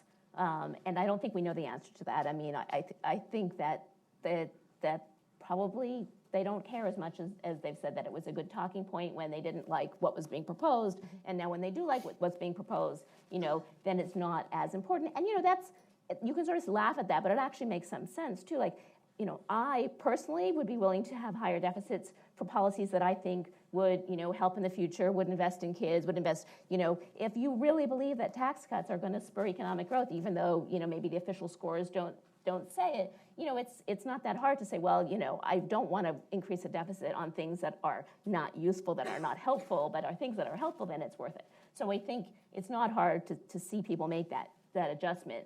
And that's what you were hearing last week, from the Treasury Secretary, which is that these tax cuts would pay for themselves. So they're not saying, oh, we don't care about it, but we're saying, really it's going to just get so much growth that these things will pay for themselves. So, I mean, and the other thing I think is that we've seen this huge increase in the debt. We've seen this huge reduction in interest rates, and projections that interest rates are going to remain low. That in itself, I think, has changed many people's view of how high we can go without, we would have said, oh, with debt this high, you'd expect really high interest rates, and we have the opposite. So I think that's another factor that has changed the conversation as well. I think if you had seen interest rates start to get really high, I think then there would be a lot more on both sides saying we need to get together and do something to lower deficits. Yeah, I think following up on that point, with interest rates low, there is not a constituency that cares about the deficit meaningfully, right? I think whoever's out of power cares about the deficit because they oppose whatever spending or tax version expenditure you want to put in place, but there's not actually a large community of Americans who care deeply about our deficit, I think, at least certainly not as a primary issue. In this building, that's the yes. and one down the street. Every single one of them is in this room right now, which gives you a sense of their political power as a voting bloc. But yeah, I mean, the other piece on that, of course, is that we saw in the early 2000s a Republican willingness to go with a plan that was just going to sunset in 10 years, right? So I think that legislators right now, if they're going to their most recent recollection of what did major tax change look like, it's not the Reagan reforms at all. That's quite a long time ago, first of all, but it's the Bush tax cuts, right? And so I think that that's probably the model most people are operating with when they're thinking about what tax changes can be or should be. I just have a couple thoughts on that. I mean, how we've changed since like 2010 to the political situation around fiscal policy. I do think part of it also was Obama came through on his promise not to raise taxes on the middle class, right? So the distance between the two parties on these issues for the average American, I think actually feels less than it used to. And on entitlement reform, they used to be very clearly differentiated. And now with Trump having done what he did in 2016, it's again, just kind of, I find it very confusing, sort of, is there a future for entitlement reform at all? Well, right now it doesn't really look that way. So something would have to change, and probably, it would probably have to be interest rates going way up, like in the 1980s, that then create a coalition for really chopping deficits. And if I can just jump in Yeah, on that one more please. time, I think that's such a brilliant point. The other thing that occurred to me is if you're talking about doing something that addresses the issue of the deficit, is it makes the winners and losers so much more obvious, right? So it makes health or tax reform look more like healthcare reform did, where, okay, you're going to have these people getting these benefits, and these people know they're going to lose something, right? And so I think that's one of the real challenges of it. We're in a system right now where having there be any obvious losers, there's not a lot of trust in the system or trust that next time around we'll fix for other people what's going on. There's this very zero-sum game approach, and I think you're seeing that on entitlements too. Since you mentioned healthcare, there's been this debate about whether the failure of healthcare reform, unless it rises again this week, how that affects the tax debate. And there's sort of an argument that it makes it significantly more difficult because they didn't repeal the Obamacare taxes as part of that, and if they want to do so, now they have to do it as part of a tax reform package. I've also seen arguments on the other side saying you could just not repeal the Obamacare taxes. How do you see the failure of healthcare playing out in the tax debate? Louise, do you want to? Yeah, so I think that people who said it makes it harder is because you had some revenue there. I mean, you had space, right? Which is that you were going to cut Medicaid, right, and some other benefits, but mostly cut Medicaid, the growth of Medicaid over time, and that gave you money that you could then use to pay for these repeal of the higher income investment taxes in Obamacare. So that's probably kind of off the table. So the question is, so of course it makes it harder to get a very big tax cut, right? You can't use that money, and so to the extent there's any kind of limit on how much you want to increase the deficit, that's going to make it smaller. I think politically, I think I said before, it almost makes it more likely that they'll get some kind of tax cut just because they lost so obviously on a major campaign promise that I think they need something. And that might make them more likely to find something that they can all agree on. But that's a political argument, and I'm an economist, so what do I know? Yeah, I mean, I think that you can imagine the politics of it cutting both ways. On the one hand, there might be a little more interest, politically speaking, in finding something we can all agree on so that we get something done. On the other hand, people might feel that, well, our leadership couldn't get it together on the thing that they'd been saying they were going to do for 7 years, so I got to watch out for me, and I'm not doing much for the party right now. And you could see it going either way, right? But I think that it's certainly not the position that if I were in Congress, this is not the position I'd want my party to be in when I'm trying to make these judgments at all. Curious to whether any of you see the likelihood of a policy change that moves truly in sort of this more populist direction that we heard on the campaign. Are there any policies you would point to as likely to be put in place that move in that direction? Well, I do think that the president really does seem to care about this American jobs thing, right? A lot of his personal attention seems to have been devoted to that in these early months. And so I think the question to ask about that is whether it will amount to a big systematic policy with far-reaching consequences, or whether it just tends to be a lot of photo opportunities sort of lined up in a way that allows you to sort of craft a populist rhetoric without necessarily having shifted the fundamentals. So I think right now the latter of those two possibilities seems much more likely to me, but we'll see. And there is always the question of, if the president started really shopping for Democratic allies and putting together a more populist coalition across parties, that sounds hard to fathom in the current moment. But on November 9th, I thought it was not such a crazy thing to think about. I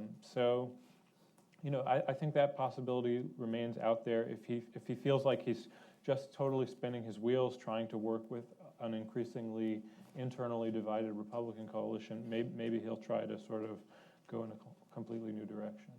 So I think the health reform debate makes it harder because, Trump showed that he was willing to go against his campaign promises, do things that would hurt his constituencies in terms of raising their premiums, not ensuring that health care, cutting Medicaid. And I think that makes him, first of all, a very untrustworthy, apart from everything else, a very untrustworthy partner for a Democrat to go and decide to go against their party right now and sort of go to this populist, proposal where, I think he's shown that that's just not that important to him fundamentally. And so I think that that's unlikely. But you never know.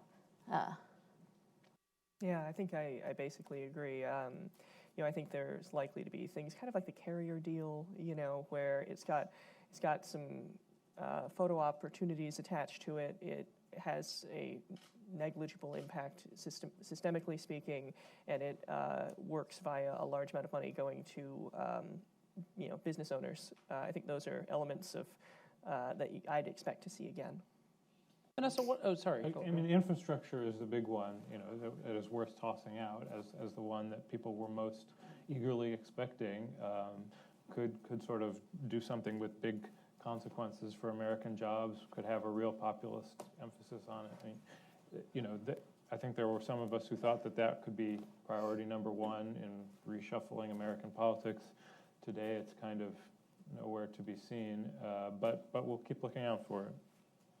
Vanessa, one of the implications from some of your research, though, has been that loopholes in particular are sort of very high salience to people. People are aware of those in a way that maybe they don't understand marginal tax rates and sort of the tax system more generally. Mm-hmm. And so I wonder about a tax reform that, by repealing a couple of specific sort of unpopular loopholes, is then able to be sold in a way as being populist, even if sort of all of us who are sitting here sort of pointing to the models say that it's not. Right. I mean, I think that there is this sort of fundamental challenge in terms of people being able to assess tax reform as it's happening, because there's such an interest in, among politicians to present their plans in the best possible light, and the media people receive on these issues is so polarized. I think it's very hard for people to actually get accurate information. There's some good research on the Bush-era tax cuts suggesting that people really had fundamentally misunderstood a lot of those policies. I think you're absolutely right that it's likely that closing a few loopholes, drawing attention to a few loopholes, could become sort of the major story that overrides the sort of systemic application or implications of a tax package. But I think, fundamentally there's this huge gap between what public opinion would suggest would be the popular policies and what policies actually get implemented, right? And that's not just true in tax reform, that's true across the board. You were mentioning infrastructure. By far, this is a bipartisanly popular thing with Americans. Americans believe we should be investing in roads and schools and things like that, and bridges and sort of rebuilding our infrastructure. This is something that you get overwhelming, almost consensus level support for in the American public. And at the same time, if you ask what bothers people most about taxes, their top two concerns are that corporations and the wealthy aren't paying their share. Right? So if you were to look at public opinion and guess blindly, naively what our policies were going to look like, you'd imagine a very, very different political moment from the one we're in. Right? So I think that while I think it's crucially important to understand what most people think, I do not think it is the best guide to, unfortunately, to guessing what legislators will do. I'd actually love to unpack that slightly, and I'd love to get all three of you to weigh in on this quickly. This is selfish on one level because I write about this for the public, but I suspect a lot of people here in one form or another communicate these ideas to the public. If there's if some of your findings are that sort of facts do affect people's opinions on this, how do we do a better job of talking about these issues to a public that is understandably not going to sit here and delve into distribution tables in any kind of deep way? Yeah, I mean, I think that's a critically important question for trying to build. If we're talking about building a political system that does not just have this huge uncertainty and polarization, it has to you have to be able to talk to most people. And the problem is that most people don't. Well, the real problem is that most people don't receive their news from Brookings, and they would be getting it right. You know what I mean? But people have sort of self-selected into media that really reinforce what they think. So it's very, very hard to break through the kind of echo chambers that people exist in when it comes to giving people policy information. Now, I think in some places you can really make a difference.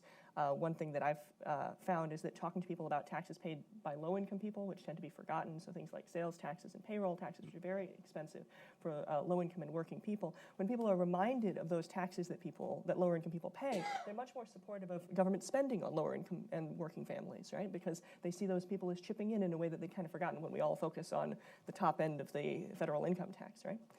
So I think there are places for that, but then there are also places where facts, kind of bounce off, right? And unfortunately, one of those places tends to be, for instance, attitudes about immigration and immigrants, right? So it's widely believed that immigrants don't pay taxes and undocumented immigrants aren't doing their share. And of course, actually, undocumented immigrants are propping up Social Security and Medicare. because they're paying in money that they don't currently have the right to receive, right? So I think that on some issues you can make headway, but sometimes you're hitting up against sort of symbolic attitudes and very deeply held stereotypes, and that I think that's a place where just bringing some facts and a pie chart to the table are not going to get the job done, unfortunately. Yeah, I mean, I think it's, you have a hard job, right? Because there's a lot of research recently, you're reading about it, how the facts can backfire, right? That just keep on explaining how people are wrong and that they're not thinking about something right, just hardens their position, And I think what Vanessa said, though, I think is to the extent, people say, how do you communicate? If you can tell a story, right? You can personalize, humanize. That is a way of getting through where people aren't going through, trying to do the math, because you're not going to win on that. But people are just feeling, some kind of kinship, right? And that I think has the possibility. But I think it's a hugely difficult problem, especially with the polarization of the media sources. So, but what will be interesting is to see if there is a tax plan that starts to come out, is how, Fox News will talk about it. And I don't know what the answer to that will be, right? And I think that will matter.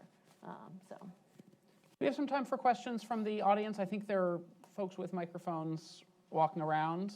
Let's start here in the front.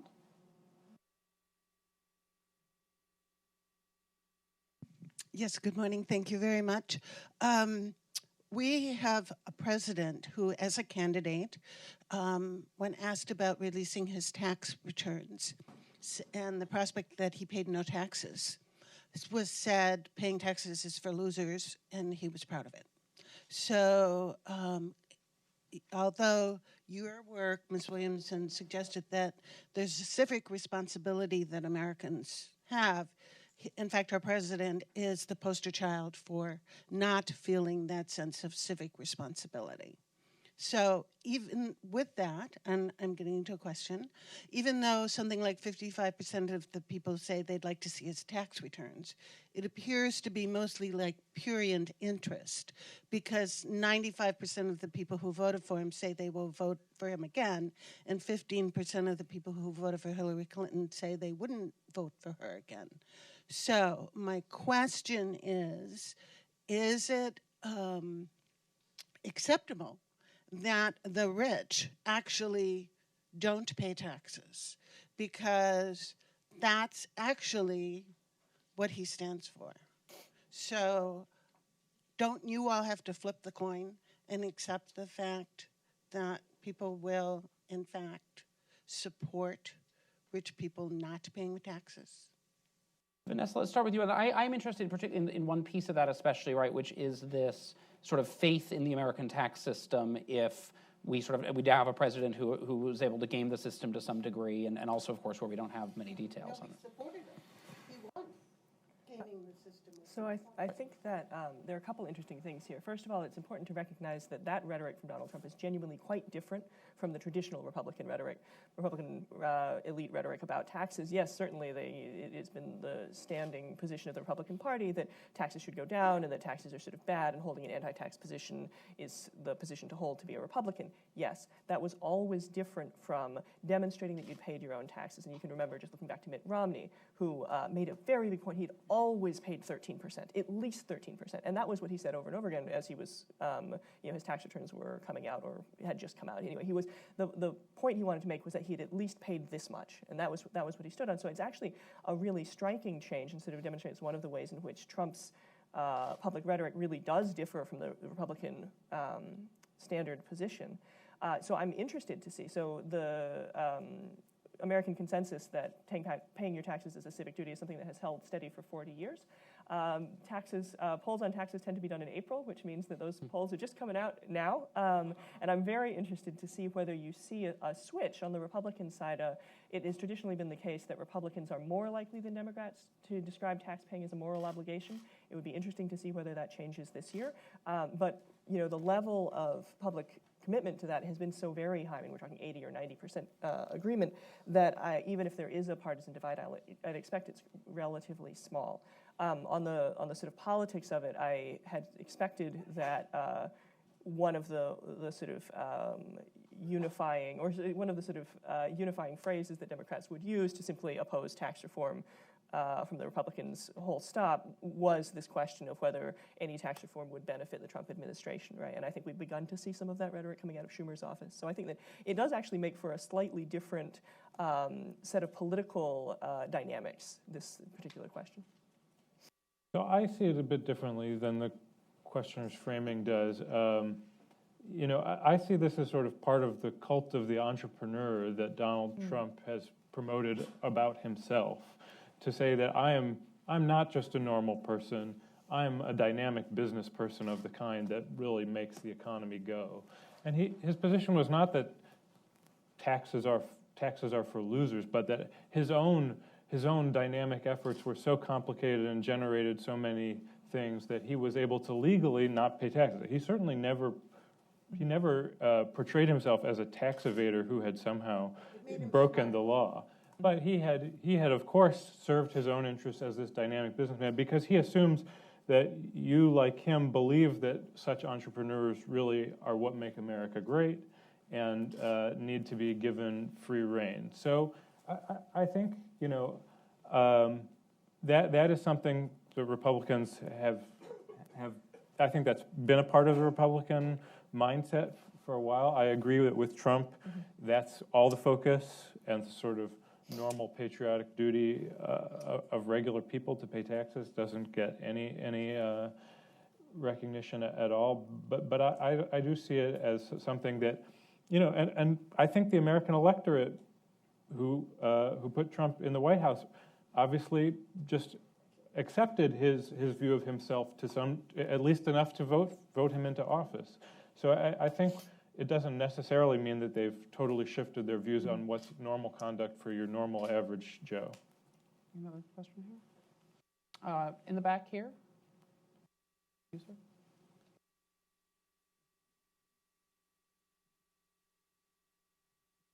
Thank you. I was wondering if y'all could talk about the future for financial regulations, particularly given the difficulty pinning down costs when doing traditional benefit cost analyses on them, as well as the recent guidelines on the 2-for-1 rule, focusing on costs as the major indicator, and the administration's kind of general attitude towards financial regulations. Thank you. Bill? So, I mean, obviously Dodd-Frank is a big target. The Republican rhetoric on Dodd-Frank has always been it's 100% bad, which, given it's such a complex law with so many moving parts, has always been a little confusing to me. I don't think there's a lot of potential for actual whole-scale Dodd-Frank repeal, but I do think there's a lot of sections of it that look vulnerable and that you could possibly count up to 60 votes on. You know, giving regulatory relief to community banks would certainly be one of those. Maybe the Volcker rule would be another. So there are areas where I think some kind of legislative change is likely. In terms of your other question about 2-for-1, I think it gets right at the point. I don't think it's actually so unique to financial regulation. I mean, in a lot of areas of regulation, understanding exactly what the costs and benefits of a rule in place are, it's very difficult. The guidance that the White House has put out to this point says that you should not just use cost-benefit analyses made at the time of promulgation of the rule. So it's really a big looming question of how the OMB would go about doing these cost exercises. I don't have answers yet, so that's one of the big question marks on that policy. Back here?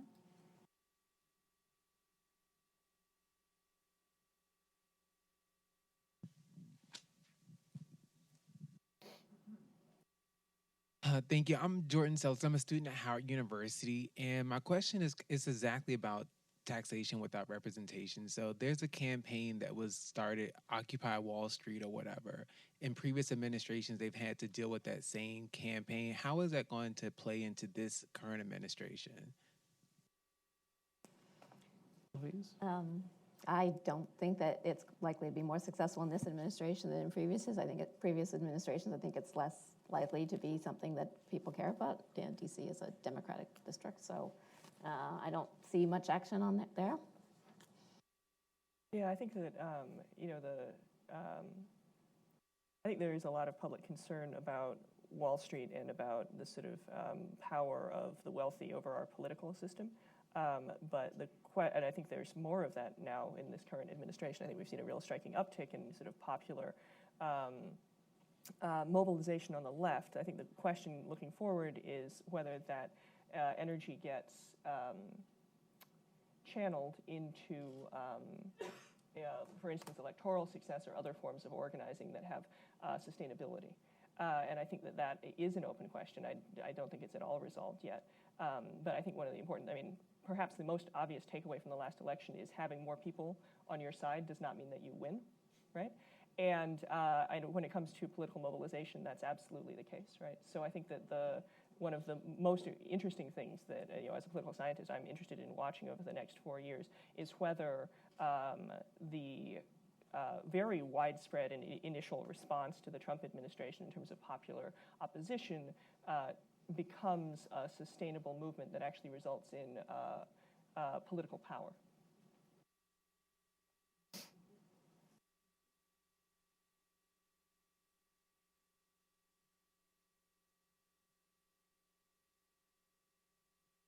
Hi, I'm Laura Saarikoski, a reporter from a Finnish newspaper, Helsingin Sanomat. I have a more general question about the future of the United States. I've been traveling to 48 states now and talking to people from all political sides, and I'm really worried about the future of the United States. That is, I'm wondering whether there exists anymore any kind of a discussion or dialogue between, for example, you and your more conservative colleagues. Because, I go to these events and I listen to the Democratic side, I listen to the Republican side, and both sort of talk only to each other. And now when Trump is in the White House and he's not a traditional conservative, I was wondering if there would be more room maybe for some kind of a dialogue between, let's put it this way, the establishment or the elite of both parties and think tanks, because you could actually reach a little bit more of a common ground since the president is not only from another party. How do you see the sort of the future of the political debate on tax issue, but also on other political issues in the U.S.? I'm not sure that we don't talk to other people. In fact, Kevin Hassett has just been named the head of the Council of Economic Advisors. He works next door, and we talk to Kevin all the time. And I used to work with Kevin at the Fed. So I think among sort of the among economists and stuff, there is debate. But as we said, the kind of conversations that we have are really very different from the conversations that are in the political sphere. We talk about whether or not the exchange rate is going to adjust to the border. We talk about technical stuff, and of course we have no problem talking to each other that way. So I think you get back to this question that we had before, which is, how do our discussions matter for the politics? Is there a way that common ground that economists might have or political scientists might have can somehow translate into common ground, among voters? And, I think we're all kind of stymied on that question, frankly. It's very hard to know when the kind of discussions we have don't seem to matter for voters.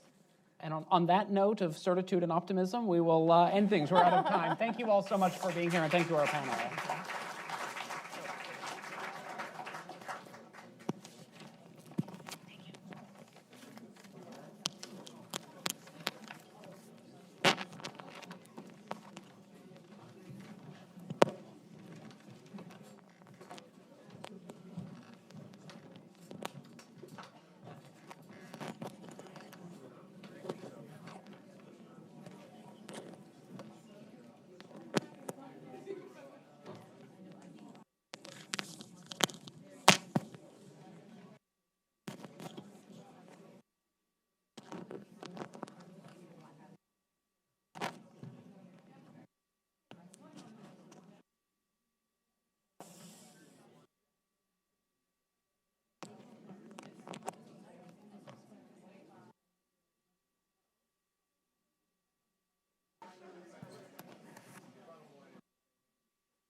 said who, not Hugh, right? Okay.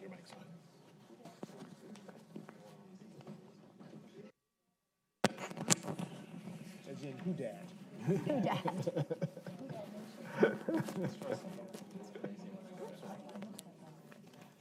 too heavy in one eye. But I should switch everything to the other. More trash in one pocket than in this pocket. Yeah, look, I looked over the entire list. Thank you. Oh, Jim is here. European correspondent. You ready to? Hi. Can you guys all hear me? I'm Karen Tumulty, and I cover politics at the Washington Post. And for those of you who have not been following Twitter while you've been sitting in here, the President of the United States just said he plans to have a man on Mars by the end of his presidency, preferably in the first term. You might want to talk to some scientists. There is no word yet on how he's going to get the Martians to pay for it.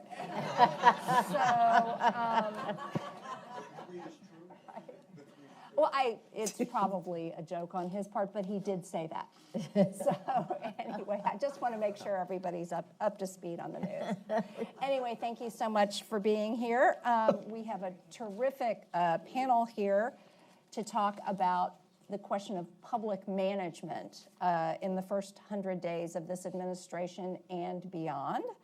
To my immediate left, we have Elaine Kmark, whose current job is as the founding director of the Center for Effective Public Management here. But Elaine, along with Bill Galston, was one of the founders of the New Democratic movement back when it was new. And we were young. And also oversaw reinventing government, that big project for Al Gore. To her left is Bill Galston, who is a senior fellow in governance studies here, and I say stories. Government stories. You had it right the first time. Actually, that's a Freudian slip on my part, because so often I will call up Remember Bill. that. But I will call him up and say, I've got this half-formed idea for a story. Where's it taking me? And then to his left, we have Nicole Turner-Lee, a fellow at the Center for Technology Innovation in Governance Studies.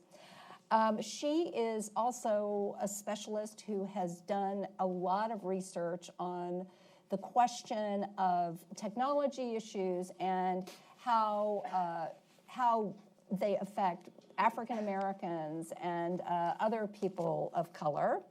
And then all the way to the left, we have John Hudak, the deputy director of the Center for Effective Public Management here. And we are probably not going to have any time to discuss his latest book, Marijuana, A Short History. But the first question and we will have time at the end for questions from all of you. But the first question I'd like to put to all of you is we're coming to the end of this first 100 days on the brink of a government shutdown. What does that tell you is the takeaway from these 100 days, and what does that suggest about the second 100 days? I'll say very briefly, this has been amateur hour at the White House. We have elected the least experienced person ever to hold the office of the presidency. I looked at this from presidents from 1900 on, and the average years of experience before becoming a president or a major party nominee has been 12. And the median has been 12. This is the first person we have ever elected who has 0 years of public sector experience. Now, if you think about professional sports teams, when the Redskins hire a coach, right, they look for somebody who played football. When you go to a neurosurgeon, you look for someone who is board certified. When a university hires somebody to teach, they look for someone who has publications that have been peer reviewed. Politics is the only area where suddenly, in the 21st century, no experience is required. We used to actually require experience in politics, and that was because we had a different nominating system. This is the first time, however, that we have actually, the nominating system has yielded someone with no experience in government. So even if you are sympathetic to many of Donald Trump's objectives, public policy objectives, you have to look at this first 100 days and say, he doesn't know what he's doing. And therefore, the possibility that he will actually fulfill his campaign promises is pretty low. Well, as they say sometimes in the Congress, I associate myself with my colleagues' prior remarks. You'd better. I have 30 years of experience associating myself with your remarks. But two additional points. Point number one is that the prospect of a government shutdown, I think, reflects the difficulty that the president is having integrating the views of his base and of himself on the one hand with the views of his congressional Republican majority and the majority of the American people. His base wants the wall. The majority of the American people do not want the wall. Enthusiasm among Republicans in Congress for the wall is minimal. And so he's trying to insert a minority agenda into a majority party, and it's not working very well. Here's the second point. The art of the deal presupposes that everything is negotiable. It's a matter of more or less. But not all political disputes are of that character. And we've already seen him flummox during the healthcare negotiations by the intransigence of the Freedom Caucus in the face of an offer that anybody on the other side of a real estate deal would have accepted. And similarly, in the case of the government shutdown, the president had what he thought must have been a splendid idea, that he would offer to fund on a dollar-for-dollar basis the insurance security fund for Obamacare in return for that funding for the wall. And guess what? Not a single Democrat is willing to take him up on that because they're not convertible currencies. For Democrats, it's a total non-starter, no deal. So what does Mr. Art of the Deal do when he's confronted with the politics of no deal?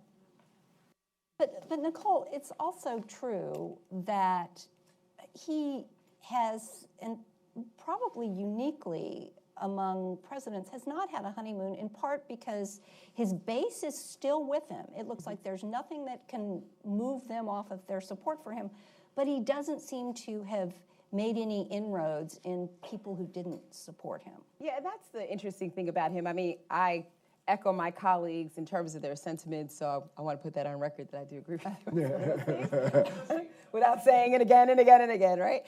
But I think you're right. I think part of the poll that just recently came out about his approval rating suggests that he's got this low approval rating among everybody, but the oxymoron is the people who voted for him still think he's a strong leader. And so it makes you sit back and wonder, what is actually going on here in this 100 days, and is the confusion actually real? And what I find to be interesting on the government shutdown, Chuck Schumer tweeted out this morning, we could actually get a deal done if he wasn't in the room, which is very different than what we've heard over the past in terms of the partisanship between, the shutdown under Obama was usually a partisanship issue. Here, they're like, if you go away, we'll actually work together. And that's actually really scary, right? Because you've got 100 days where there's sort of been this put every Post-it note up there, this push this minority agenda, stay with my base. So when he's not necessarily, messing and mucking up government, he's out in the streets appealing back to the base.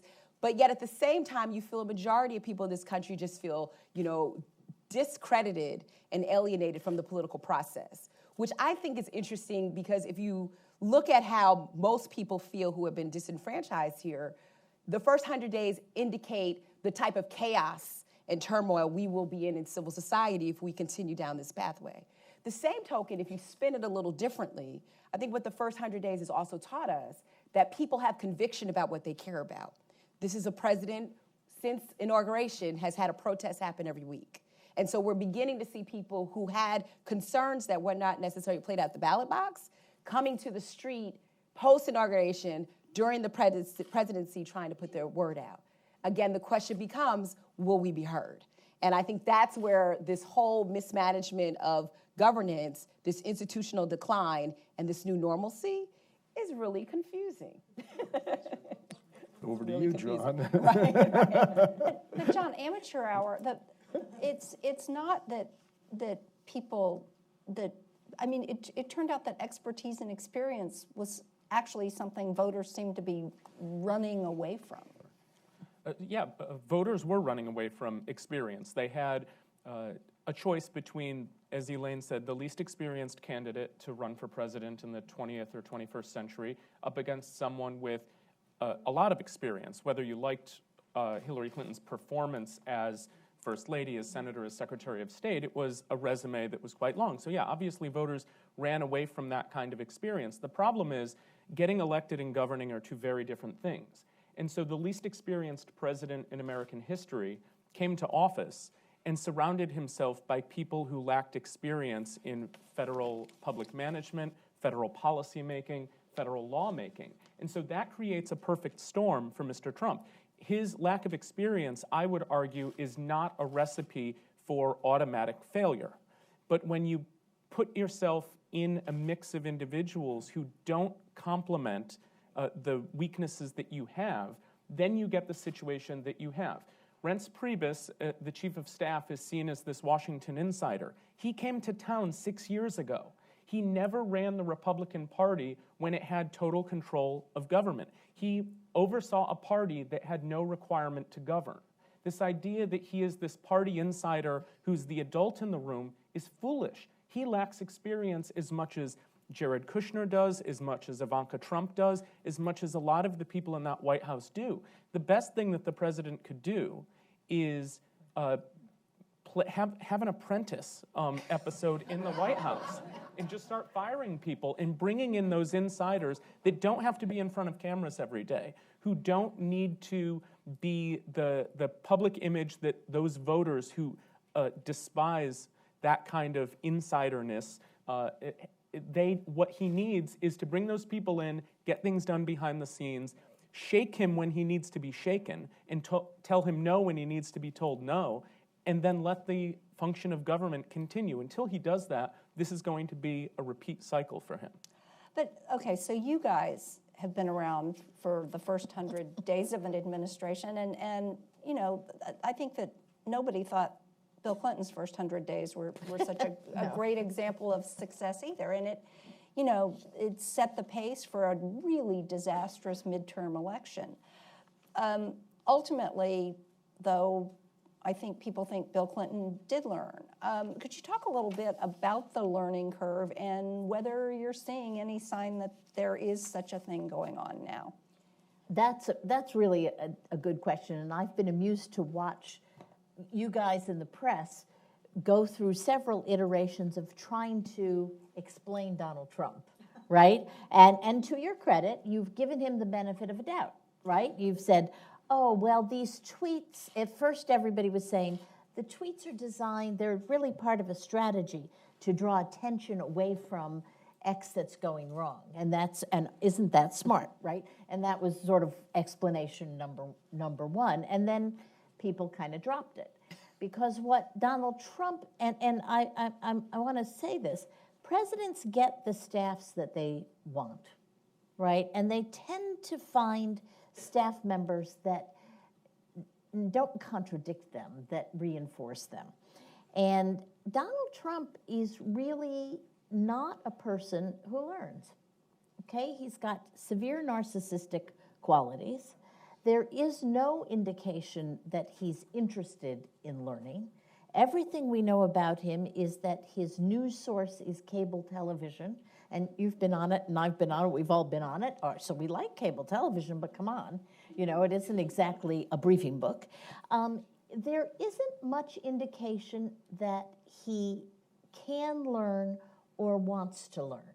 And I think that's what makes him different from Bill Clinton. God knows Bill Clinton's first 100 days were no great shakes, right? But Clinton was constantly learning. And Clinton came in with expertise in some areas. And that would be my final point. Most modern presidents, they don't know the whole job. Nobody does. But they come in knowing something. George Bush was really new education policy. Bill Clinton, Bill and I can attest to this. Boy, you went in with fear if you tried to brief Bill Clinton on Medicaid or welfare policy, because he always knew more than you did. To come in knowing nothing, is a really big, big problem, and it creates a learning curve that's overwhelming. And if you add to that a personality that's used to sort of flying by the seat of his pants and using his instincts, this is a disaster. I don't think he has shown any ability to learn. What do you guys think? Any signs of? Well, a couple of things. First of all, there is a huge distinction between the domestic policy team and the foreign policy team. And the foreign policy team is functioning reasonably well. The united voice of that team has gotten the president to walk back a number of his more extreme statements, and American foreign policy is now within hailing distance, for the most part, of where it has been traditionally. So in that respect, an important piece of learning took place when General Flynn was fired and replaced by General McMaster. And I guess a takeaway from that episode is that you can lie to the country, but don't dare lie to the vice president. So that's point number one. Point number two is that it is very difficult for presidents to avoid early stumbles. Presidents who avoid early stumbles are the exception and not the rule. I am plenty old enough to remember the Bay of Pigs, which occurred in JFK's first 100 days. And that wasn't a political catastrophe. That was a catastrophe on every front. Lots of people died. Lots of people ended up in prison for years. America's credibility throughout the hemisphere was severely impaired on both the right, which accused him of insufficiently backing the Cuban exiles, and on the left, which rightly accused him of having gone along with a plot to overthrow a government. But JFK, a young man, learned from that experience. Bill Clinton, also a young man, learned from his early stumbles. And I think in many respects, Jimmy Carter, who got off to a very bad start, learned through experience, for example, that if you try to send everything to Congress and expect them to get it done all at once, you'll end up getting nothing done. Carter didn't have a lot of national political experience, to put it mildly, but he was not, despite some rigidities of personality, he was not incapable of learning. I can think of 3 presidents in the 20th century who've gotten off to a really good start. Well, maybe 4. Wilson did. FDR did, Reagan did, and Obama did, right? As a matter of fact, I would say that Obama's first 6 months were his finest hour on many, many fronts, and it wasn't uphill from there. In many respects, it was downhill from there. But one, I think, should be cautious about drawing a straight line from the data points day 1 of Trump, day 100 of Trump, all the way down to the bottom, because in the last analysis, I think that Trump's desire to be a winner may, in fact, overcome all of his other instincts. And we shall see. There's going to be a tussle between most of his instincts on the one hand and his desire to be regarded as a winner on the other. But President Obama, among others, started with a really cohesive team. And having covered that White House, you know, the amount of leaking, the amount of discipline was extraordinary. You not only have a lot of tension that is spilling out into the public view in this White House, but you look at the agencies, and a lot of the sort of second and third tier jobs are empty, and the bureaucracy, the you know, source of a lot of the expertise has been labeled the deep state. So where does this take us? I mean, I was going to say, and I'll just say with the agencies, one of the challenges that we're experiencing now is even though you have the executive office, particularly in the area that I work of media and telecom, you've always had some level of independence when it comes to the regulatory front. But it appears what we're seeing across the board, which I think many of us in this room estimated would just happen at the executive office, is this repeal and not replace mentality that's sort of gone into every agency across the board, which is somewhat challenging for many of us who expected, despite his lack of experience, that there would be people in the cabinets, you know, secretaries of agencies and others that would still try to develop an autonomous agenda. We're not seeing that, right? What we're actually seeing is a build from the type of atmosphere that's actually been created, the political atmosphere, and we're seeing the partisanship actually push into some of the agencies. And it's been one of those areas, like you said, where, you know, I would say that there's a part reservation of people who want to actually go work for the administration, just simply because expertise is not necessarily valued. It's more of, you know, your ability to be a yes person to the administration. I think in this administration, what's also different is, you know, just as we sit up on this panel today, there's a president who Trump actively tweets and he calls out people. So you also have people who know going into those positions has some level of repercussion if you're not necessarily, you know, on the right side. And that was evidence of what we saw for the first time in the administration, where the shakeup up until, you know, just a couple of weeks ago, where rumors of Bannon and other people leaving were public knowledge.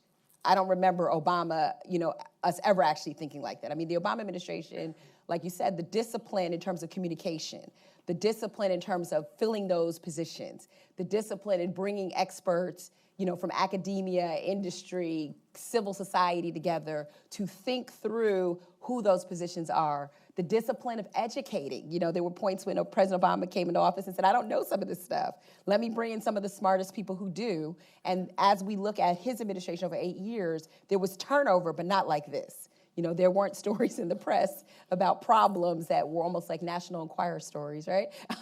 Coming out of the administration. And I think that's what most of us are sort of mourning, this level of discipline when it comes to the administration. We don't want to read the tweets. And if I can, just real quickly with the Twitter piece, I think most of us had this promise after the joint sessions that we found a president, right? The tweets, the media was like, he was on script. He's going to stay there. And, you know, less than 48 hours of work that I do, the tweet was about something totally erroneous and not related to the speech. And so when you have that type of lack of discipline and no one can stop you, I don't know where you land up.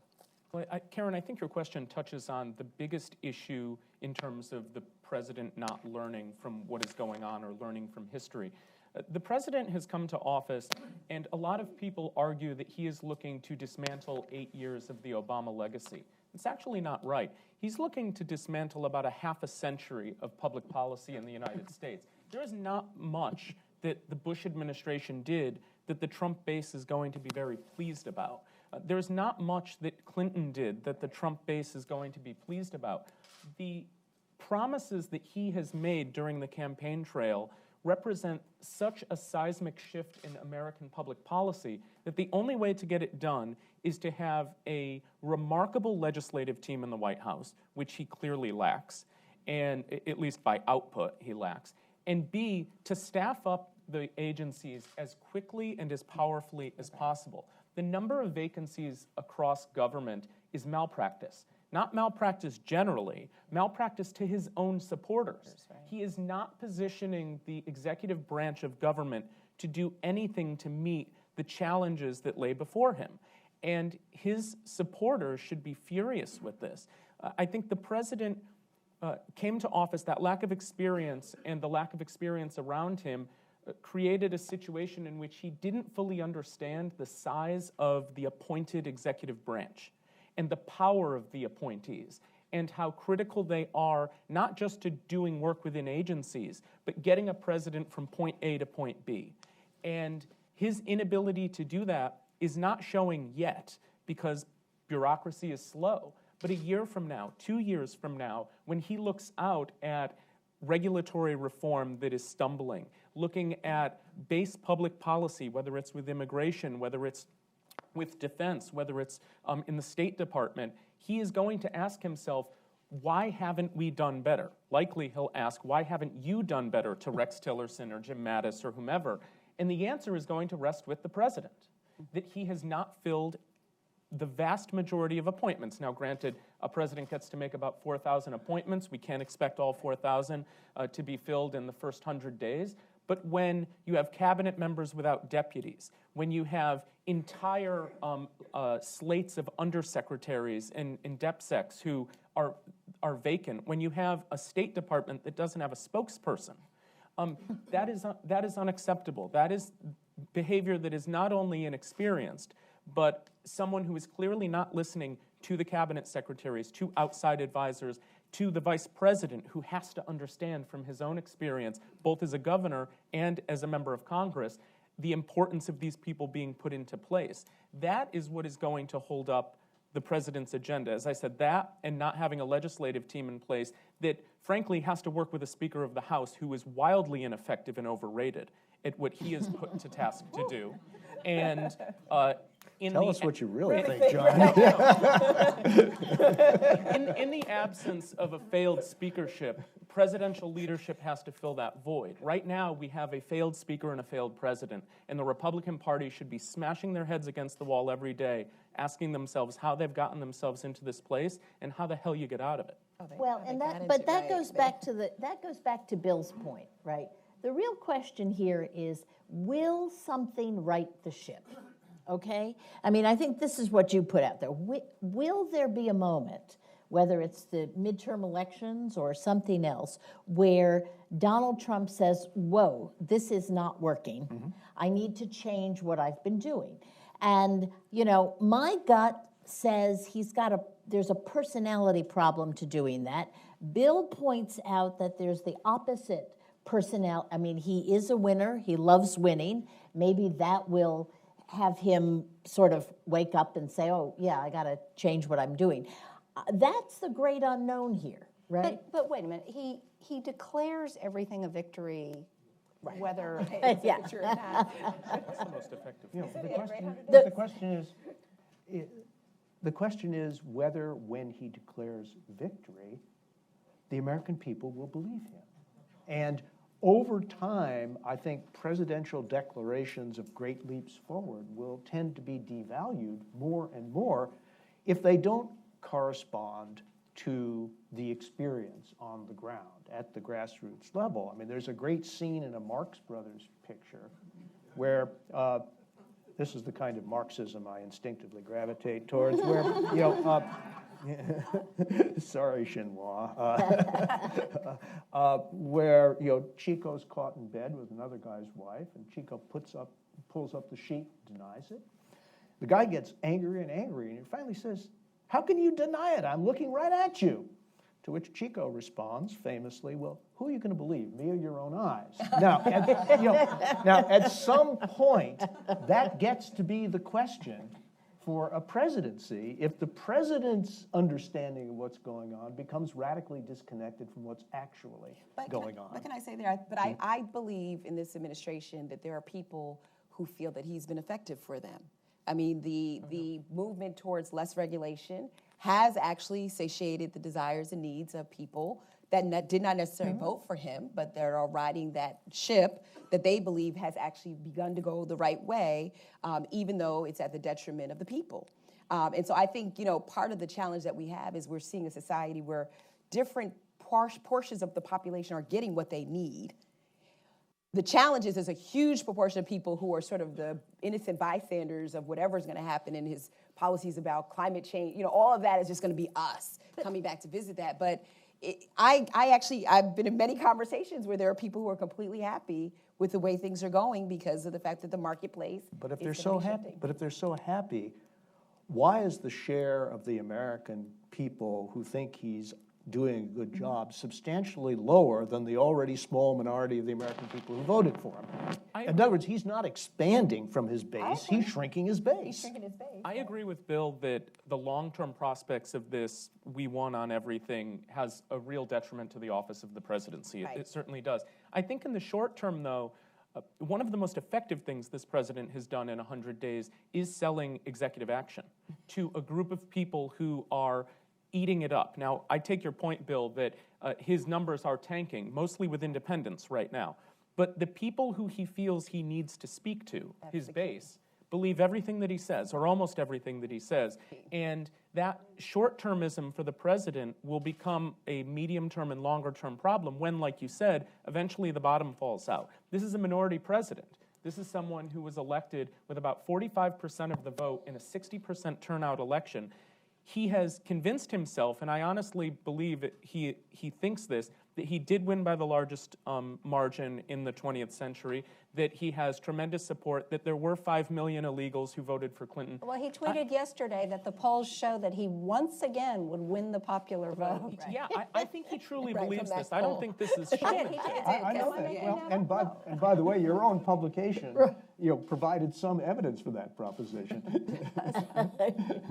But So the point is, he's speaking to a group of people in this echo chamber, and that plant your flag in the sand approach works for them, so it works for him. He's not thinking about moderates. He's not thinking about independents. He's not thinking about moderate Democrats. He's thinking about his narrow base of, let's say, 25 to 30% of the American electorate. And when he's consuming news that largely comes from that base or speaks to that base, it is just constantly telling him that he's doing the right thing and that these grand statements are the way forward, even in the face of victory or middling success. Well, I really do want to get to what is on your mind as well. So if anybody has any questions, where's the microphone? Why don't we work from the back forward, right there, this gentleman. Hi, I'm Richard Skinner with the NYU Washington Center. My standard line about Trump so far is he's turning out to be a surprisingly conventional Republican president who's just really, really bad at his job. And, during the campaign, Trump was famously kind of all over the map on a lot of issues. Sometimes he sounded like a foreign policy non-interventionist. Sometimes he sounded like an economic populist. Sometimes he sounded like he really didn't care that much about social issues. But instead, what we've gotten is a guy who, on most issues, to the extent that he has any coherent policy, just sounds like and is acting like a pretty conservative Republican. Immigration might be one exception, but it's not exactly shocking to see a conservative party go hard line on immigration. We're seeing that in Britain right now. So I'm wondering, why has, even as Trump's been so incompetent and unable to manage the government, is he pursuing policies that sound like a conventional Republican? That doesn't mean that they're wildly popular policies. The HCA was much more a Republican bill than a Trump bill, and it was a disaster. So what would you say? Standard issue Republicanism? Well, here's a way of looking at the Trump administration. Like Gaul divided into three parts. Those of you who studied Latin in high school. There is, first of all, the part of the Trump administration which, like the Trump campaign, entered into transactions with the established Republican Party. Okay? And so the social conservatives got a blood oath on the judiciary, which so far the president has honored. The limited government faction got a blood oath on tax cuts. And I'm convinced that at the end of the day, this administration won't deliver tax reform, but it will deliver big tax cuts because that is core to the DNA of the Republican Party, and the president is perfectly willing to go along with that. So there is the transactional part of the Trump agenda. Then there is the distinctively Trump part of the Trump agenda, which focuses on issues like immigration, trade, and an America First perspective on foreign policy. And then there's the third part, which I think of as the Wild West, where the president doesn't have a lot of interest, and the Republican Party, except for very small interest groups, doesn't really care that much at all. And so you end up with a board-certified neurosurgeon in charge of HUD. Right? Right, yeah. And a fired Surgeon General. Go figure. So I would say that in those areas where candidate Trump entered into binding transactions with the existing base of the Republican Party, he has been a conventional Republican. And in those areas that are distinctively Trumpish, he has not been. So, for example, if you look at George W. Bush's policies on immigration and trade and foreign policy, they are the polar opposites of Donald Trump's policies. So I will give you 2 stars out of 4 for your thesis. Yes, ma'am. Yeah. So Donald Trump may like to win, but he's used to winning by bullying and pushing his point of view. There are some people in some places where there's a potential that they won't be bullied. So there's a question to me about how he learns at 71 that bullying might not work. But my other question is one of transparency, and the administration so far has been, on the one hand, very untransparent with who he calls on the phone and blah, blah, blah, and logs. But on the other hand, he issues an order that may potentially kill hundreds or thousands of people in a foreign place over chocolate cake in a public dining room.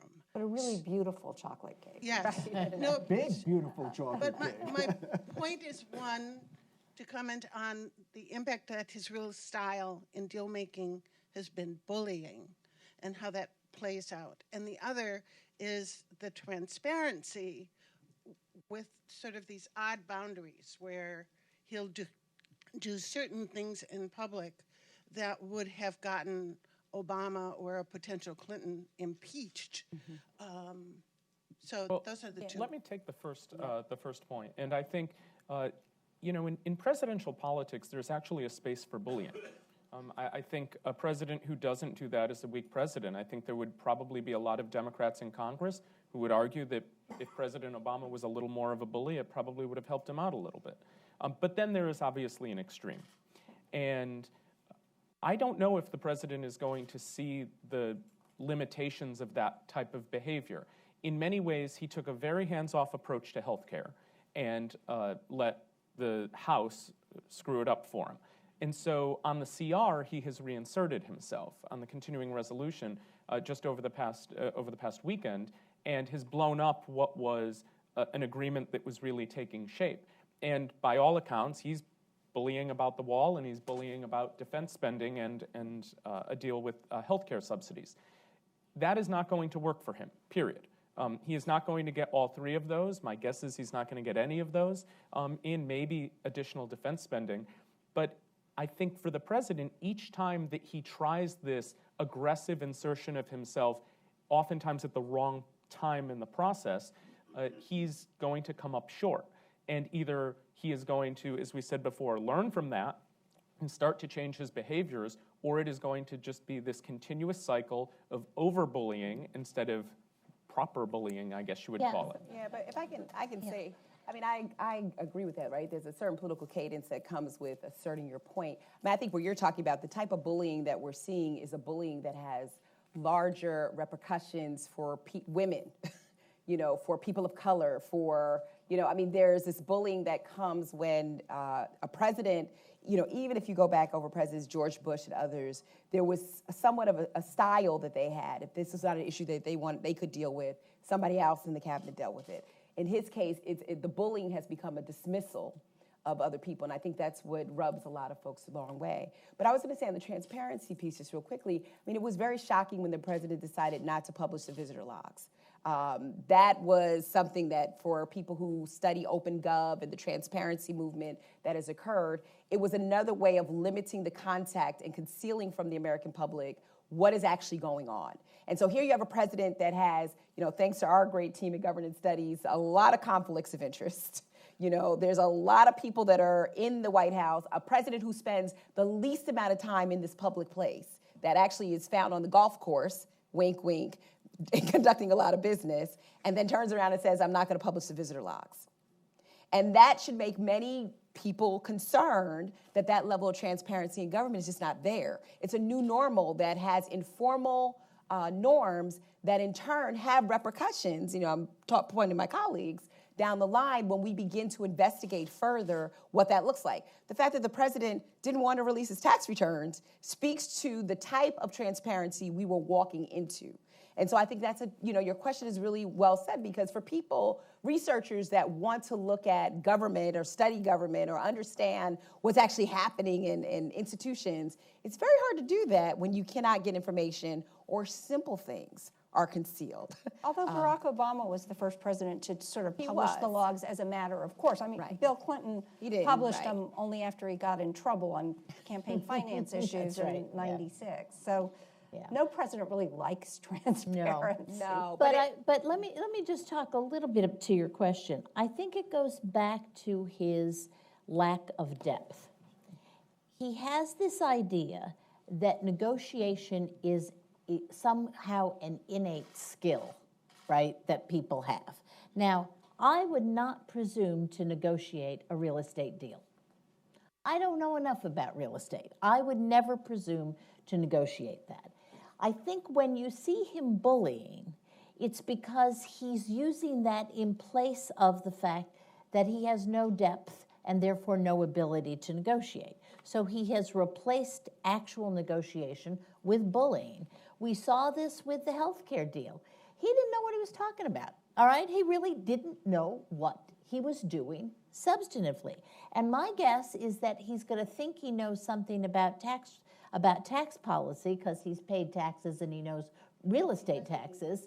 And or he hasn't paid taxes, right? But he knows something about taxes in real estate. And my guess is he's going to get really surprised, as he was with healthcare, at how complicated this is. And so the point is that people who are great negotiators are often great negotiators because they really understand the substance of what they're doing, and therefore they can figure out options and they can figure out what the other side needs. It goes back to the fact that he doesn't know anything about what he's supposed to do as president. And that means that he relies on sort of his campaign bullying as opposed to actual negotiation. But I can't believe I'm emerging as the Trump defender. How did that happen? How the heck did that happen? Okay, going back to the learning curve issue, everything depends on what happens when instincts that have served you well, not only in your personal life but in your campaign, cease to serve you as well as president. And so on the Affordable Care Act repeal and replace, both he and Steve Bannon tried to bully the Freedom Caucus into voting for something that they didn't want to vote for. And electorally. And electorally bullied the Freedom Caucus. Right, and it failed. Yeah. It failed. On the other hand, and we'll see what sorts of inferences he draws from that in phase two, but we've already seen an example of a shift of tactics away from bullying towards dialogue in the case of the People's Republic of China. Because remember the way the president started, even before I think he had taken the oath of office, with an effort to use a démarche to Taiwan, to use that as a club over President Xi. And when the Chinese indicated in the clearest possible terms that it didn't work that way, that this was, once again, a non-negotiable item and could not be used as part of a negotiation, at that point, he backed off bigly, as he might say, and is now, and has reaffirmed the traditional, one China policy, and the discussion with President Xi is proceeding on a very different basis now, and apparently, possibly, we'll see with North Korea whether it turns out to be a more productive basis or not. But that shift from presidential, fiat and diktat to an actual conversation with the leader of another important foreign government, I think is not wholly discouraging. But he also feels it seems like a real personal chemistry with him as well. For instance, that he does not seem to feel, for instance, with Angela Merkel or. There aren't any trademarks in Germany. Right. That goes to something that I think touches on the entire issue of management. Right. That this panel has been convened to discuss. And I've often said, reflecting on my checkered political career, that the best preparation for the presidency is to be governor of a large state. And in many ways, the worst preparation is to be governor of a small state. And why is that? Because if you're governor of a small state, everything in your state is a personalized transaction. You can see the whole thing before you. You don't have this huge bureaucracy to deal with in Georgia or Arkansas, for example. And if you have an excessively personalized understanding of the office of the presidency, if you think it's all one-on-one, you will not take seriously the sorts of things that Elaine and Nicole and John have been talking about staffing the bureaucracy, managing it appropriately, et cetera. That's really not in your skill set. It's not even on your radar screen because you think it's a series of personal transactions. And so the idea that foreign policy should be governed by chemistry rather than enduring national interests is going to be quite self-defeating. Well, and if I can say on that, what's interesting, you just made me remember, when President Obama came into office, people were very critical about his lack of experience, right? I mean, the whole beginning of his candidacy, when his appointment was, he lacked the experience because he did not spend enough time, in office. And what's interesting here is, if you compare the two administrations, what happened? What was done differently? And I think, again, a lot of what we're talking about, the personality, the integrity, the longer-term vision, I think, is what drew people to Obama to look past some of those faults after a while, to embrace him as somebody who was at least trying to make a difference. It's just, essentially how I think he ended his career. He had a lot of hiccups, a lot of challenges, a lot of barriers, but he managed to solicit advice. I mean, again, I think it's very problematic when we do a transition of government, and from what the news has reported, that President Obama and Trump have only talked once, and that was when he gave him the key to the White House, right, pretty much. And those types of transitions become really important to the collective memory of this country. So I think you're right, Bill, in terms of that, but when you were talking, I just thought about, we were highly critical of Barack Obama, highly critical of him. But yet there was something about this lack of transactional capacity that maybe you're talking about that allowed people to embrace him differently and to surround himself with people that knew how to get the job done. I mean, some of us were critical of that, particularly as a president. I mean, but President Obama left office with high approval. He left office with some big achievements, both, internationally and domestically. But he also left office with his party basically shattered. Yes. He did. He was not able to sort of build the kind of enduring governing coalition that, is that important? Oh, it's extraordinarily important. I mean, when you lose 1,000 state legislative seats and a dozen governorships and majority control of both chambers of Congress, yeah, the Democratic Party's in a pretty tough spot.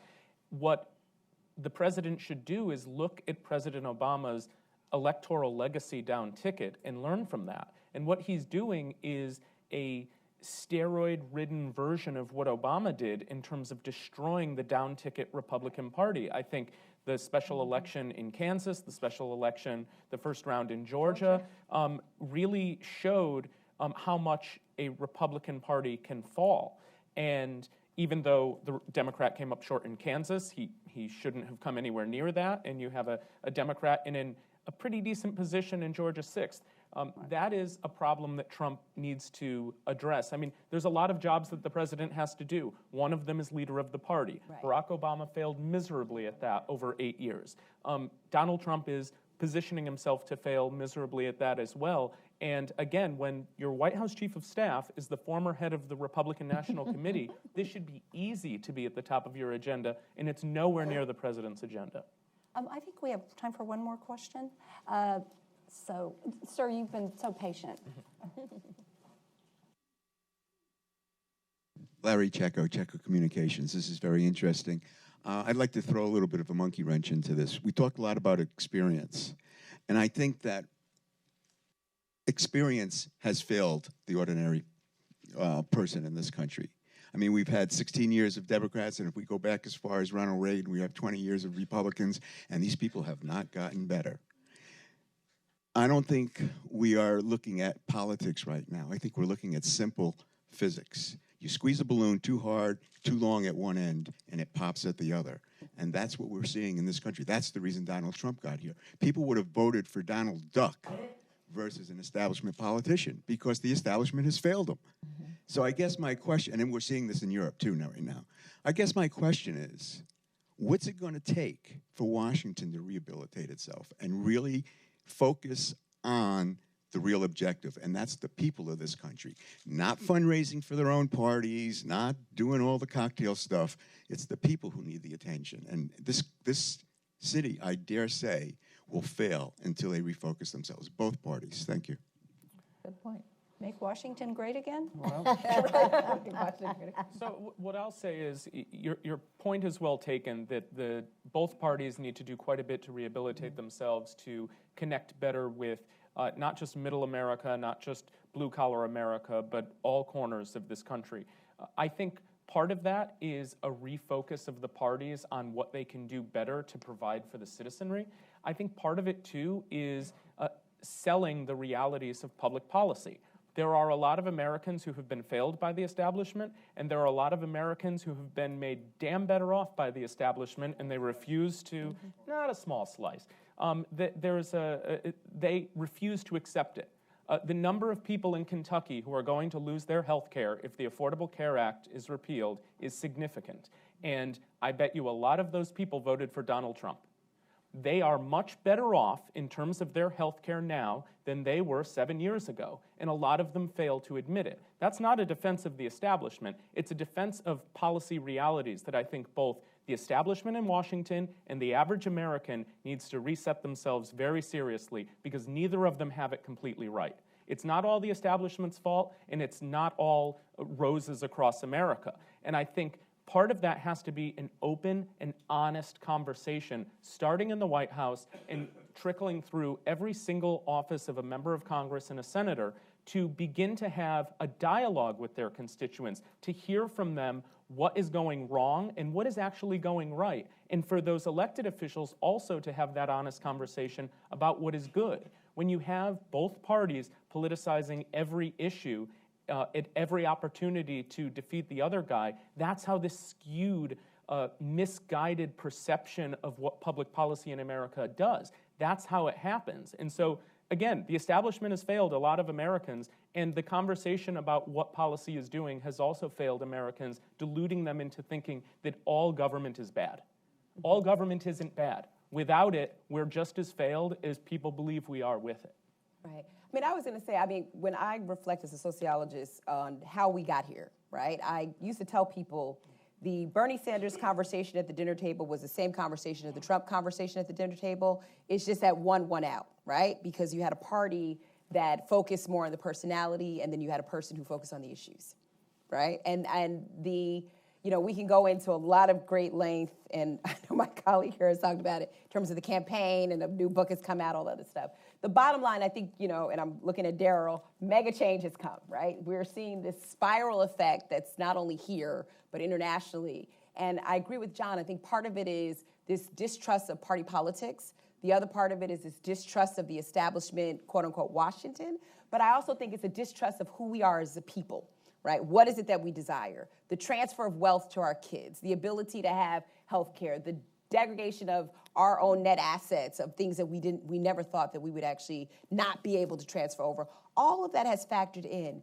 And, you know, when I think about it, because we're all, and even in this panel, we keep talking about him as a person, the return to government will require us to go back to this institutional framework of what we desire government to be for people, you know, to have that conversation the way it's supposed to be had. We should not be spending the oxygen in the room continuing to talk about this person, although it's important, and his personality, but figuring out how to drive towards good policy making. Because when I look at the Democratic Party today, you know, there's a conference going on right now, I think, or yesterday, where Bernie Sanders is talking to the Power to the People conference, you know, and Elizabeth Warren is out there doing her stuff, you know, and showing up on Twitter in terms of being, and the Democrats, we don't, you know, they don't know what they want to do at this point, because it's just how, they can't figure out how this happened. But as, you know, I tell people, you have to move beyond that and think about what Trump did well, was that he went to the heart of what people were thinking at that moment. There was something about losing a job, losing a pension, not having employment that he spoke to. And until we as a country begin to speak to those policies that matter, I think we'll actually go back into a state where, you know, we actually might become more moderate, I tell people, versus one or the other. Yeah, I do recall a presidential candidate who referred to that as putting people first. That's right, yes, that's right. But I mean, I think we have to widen the frame here. Yeah. The United States may be exceptional in some respects, but in its contemporary politics, it's anything but exceptional. The same problems are roiling every Western democracy, and for the same reason, and that is that we are going through an economic transition, certainly comparable in speed, intensity, and scope to the transition from the agricultural economy of the 19th century to the industrial economy of the 20th century. As you may recall, that spawned the real populist movement as opposed to a full populist movement, and in many respects, we and the Brits and the French and the Hungarians and the Poles, just about everyone except the Germans, interestingly, you know, are experiencing their version of this. There's a reason for this, and that is that no one has figured out how, no one anywhere has figured out how to preserve what it was that a certain slice of the population most cherished about the industrial economy. No one. I suspect, in the end, there is no answer to that question. In the same way that if someone had said, how can we preserve a thriving agricultural sector in the 20th century with as many farmers as a share of the population as we had in 1890, the answer is it can't be done. Okay, so this is not a failure of governance to do what is clearly obvious and good because of the influence of special interests. This is a much deeper challenge than that, and we may be in a very tumultuous political situation for the better part of a generation until we manage somehow to come out the other side. And I'll just end this with one short question for the audience, which is Trumpism the beginning of something, or is it the end of something? You see? And that's what we don't know. I mean, and I could argue this both ways, following on Bill's comments, that this could be the end of something. There's a generational passage, a generation that remembers the old economy and is mad about it. And there's a different generation out there about to come into power, which is more globalized, more into the newer economy. What is this, right? And I think we can ask that for the European countries as well going through this. Is this the beginning of something or the end of something?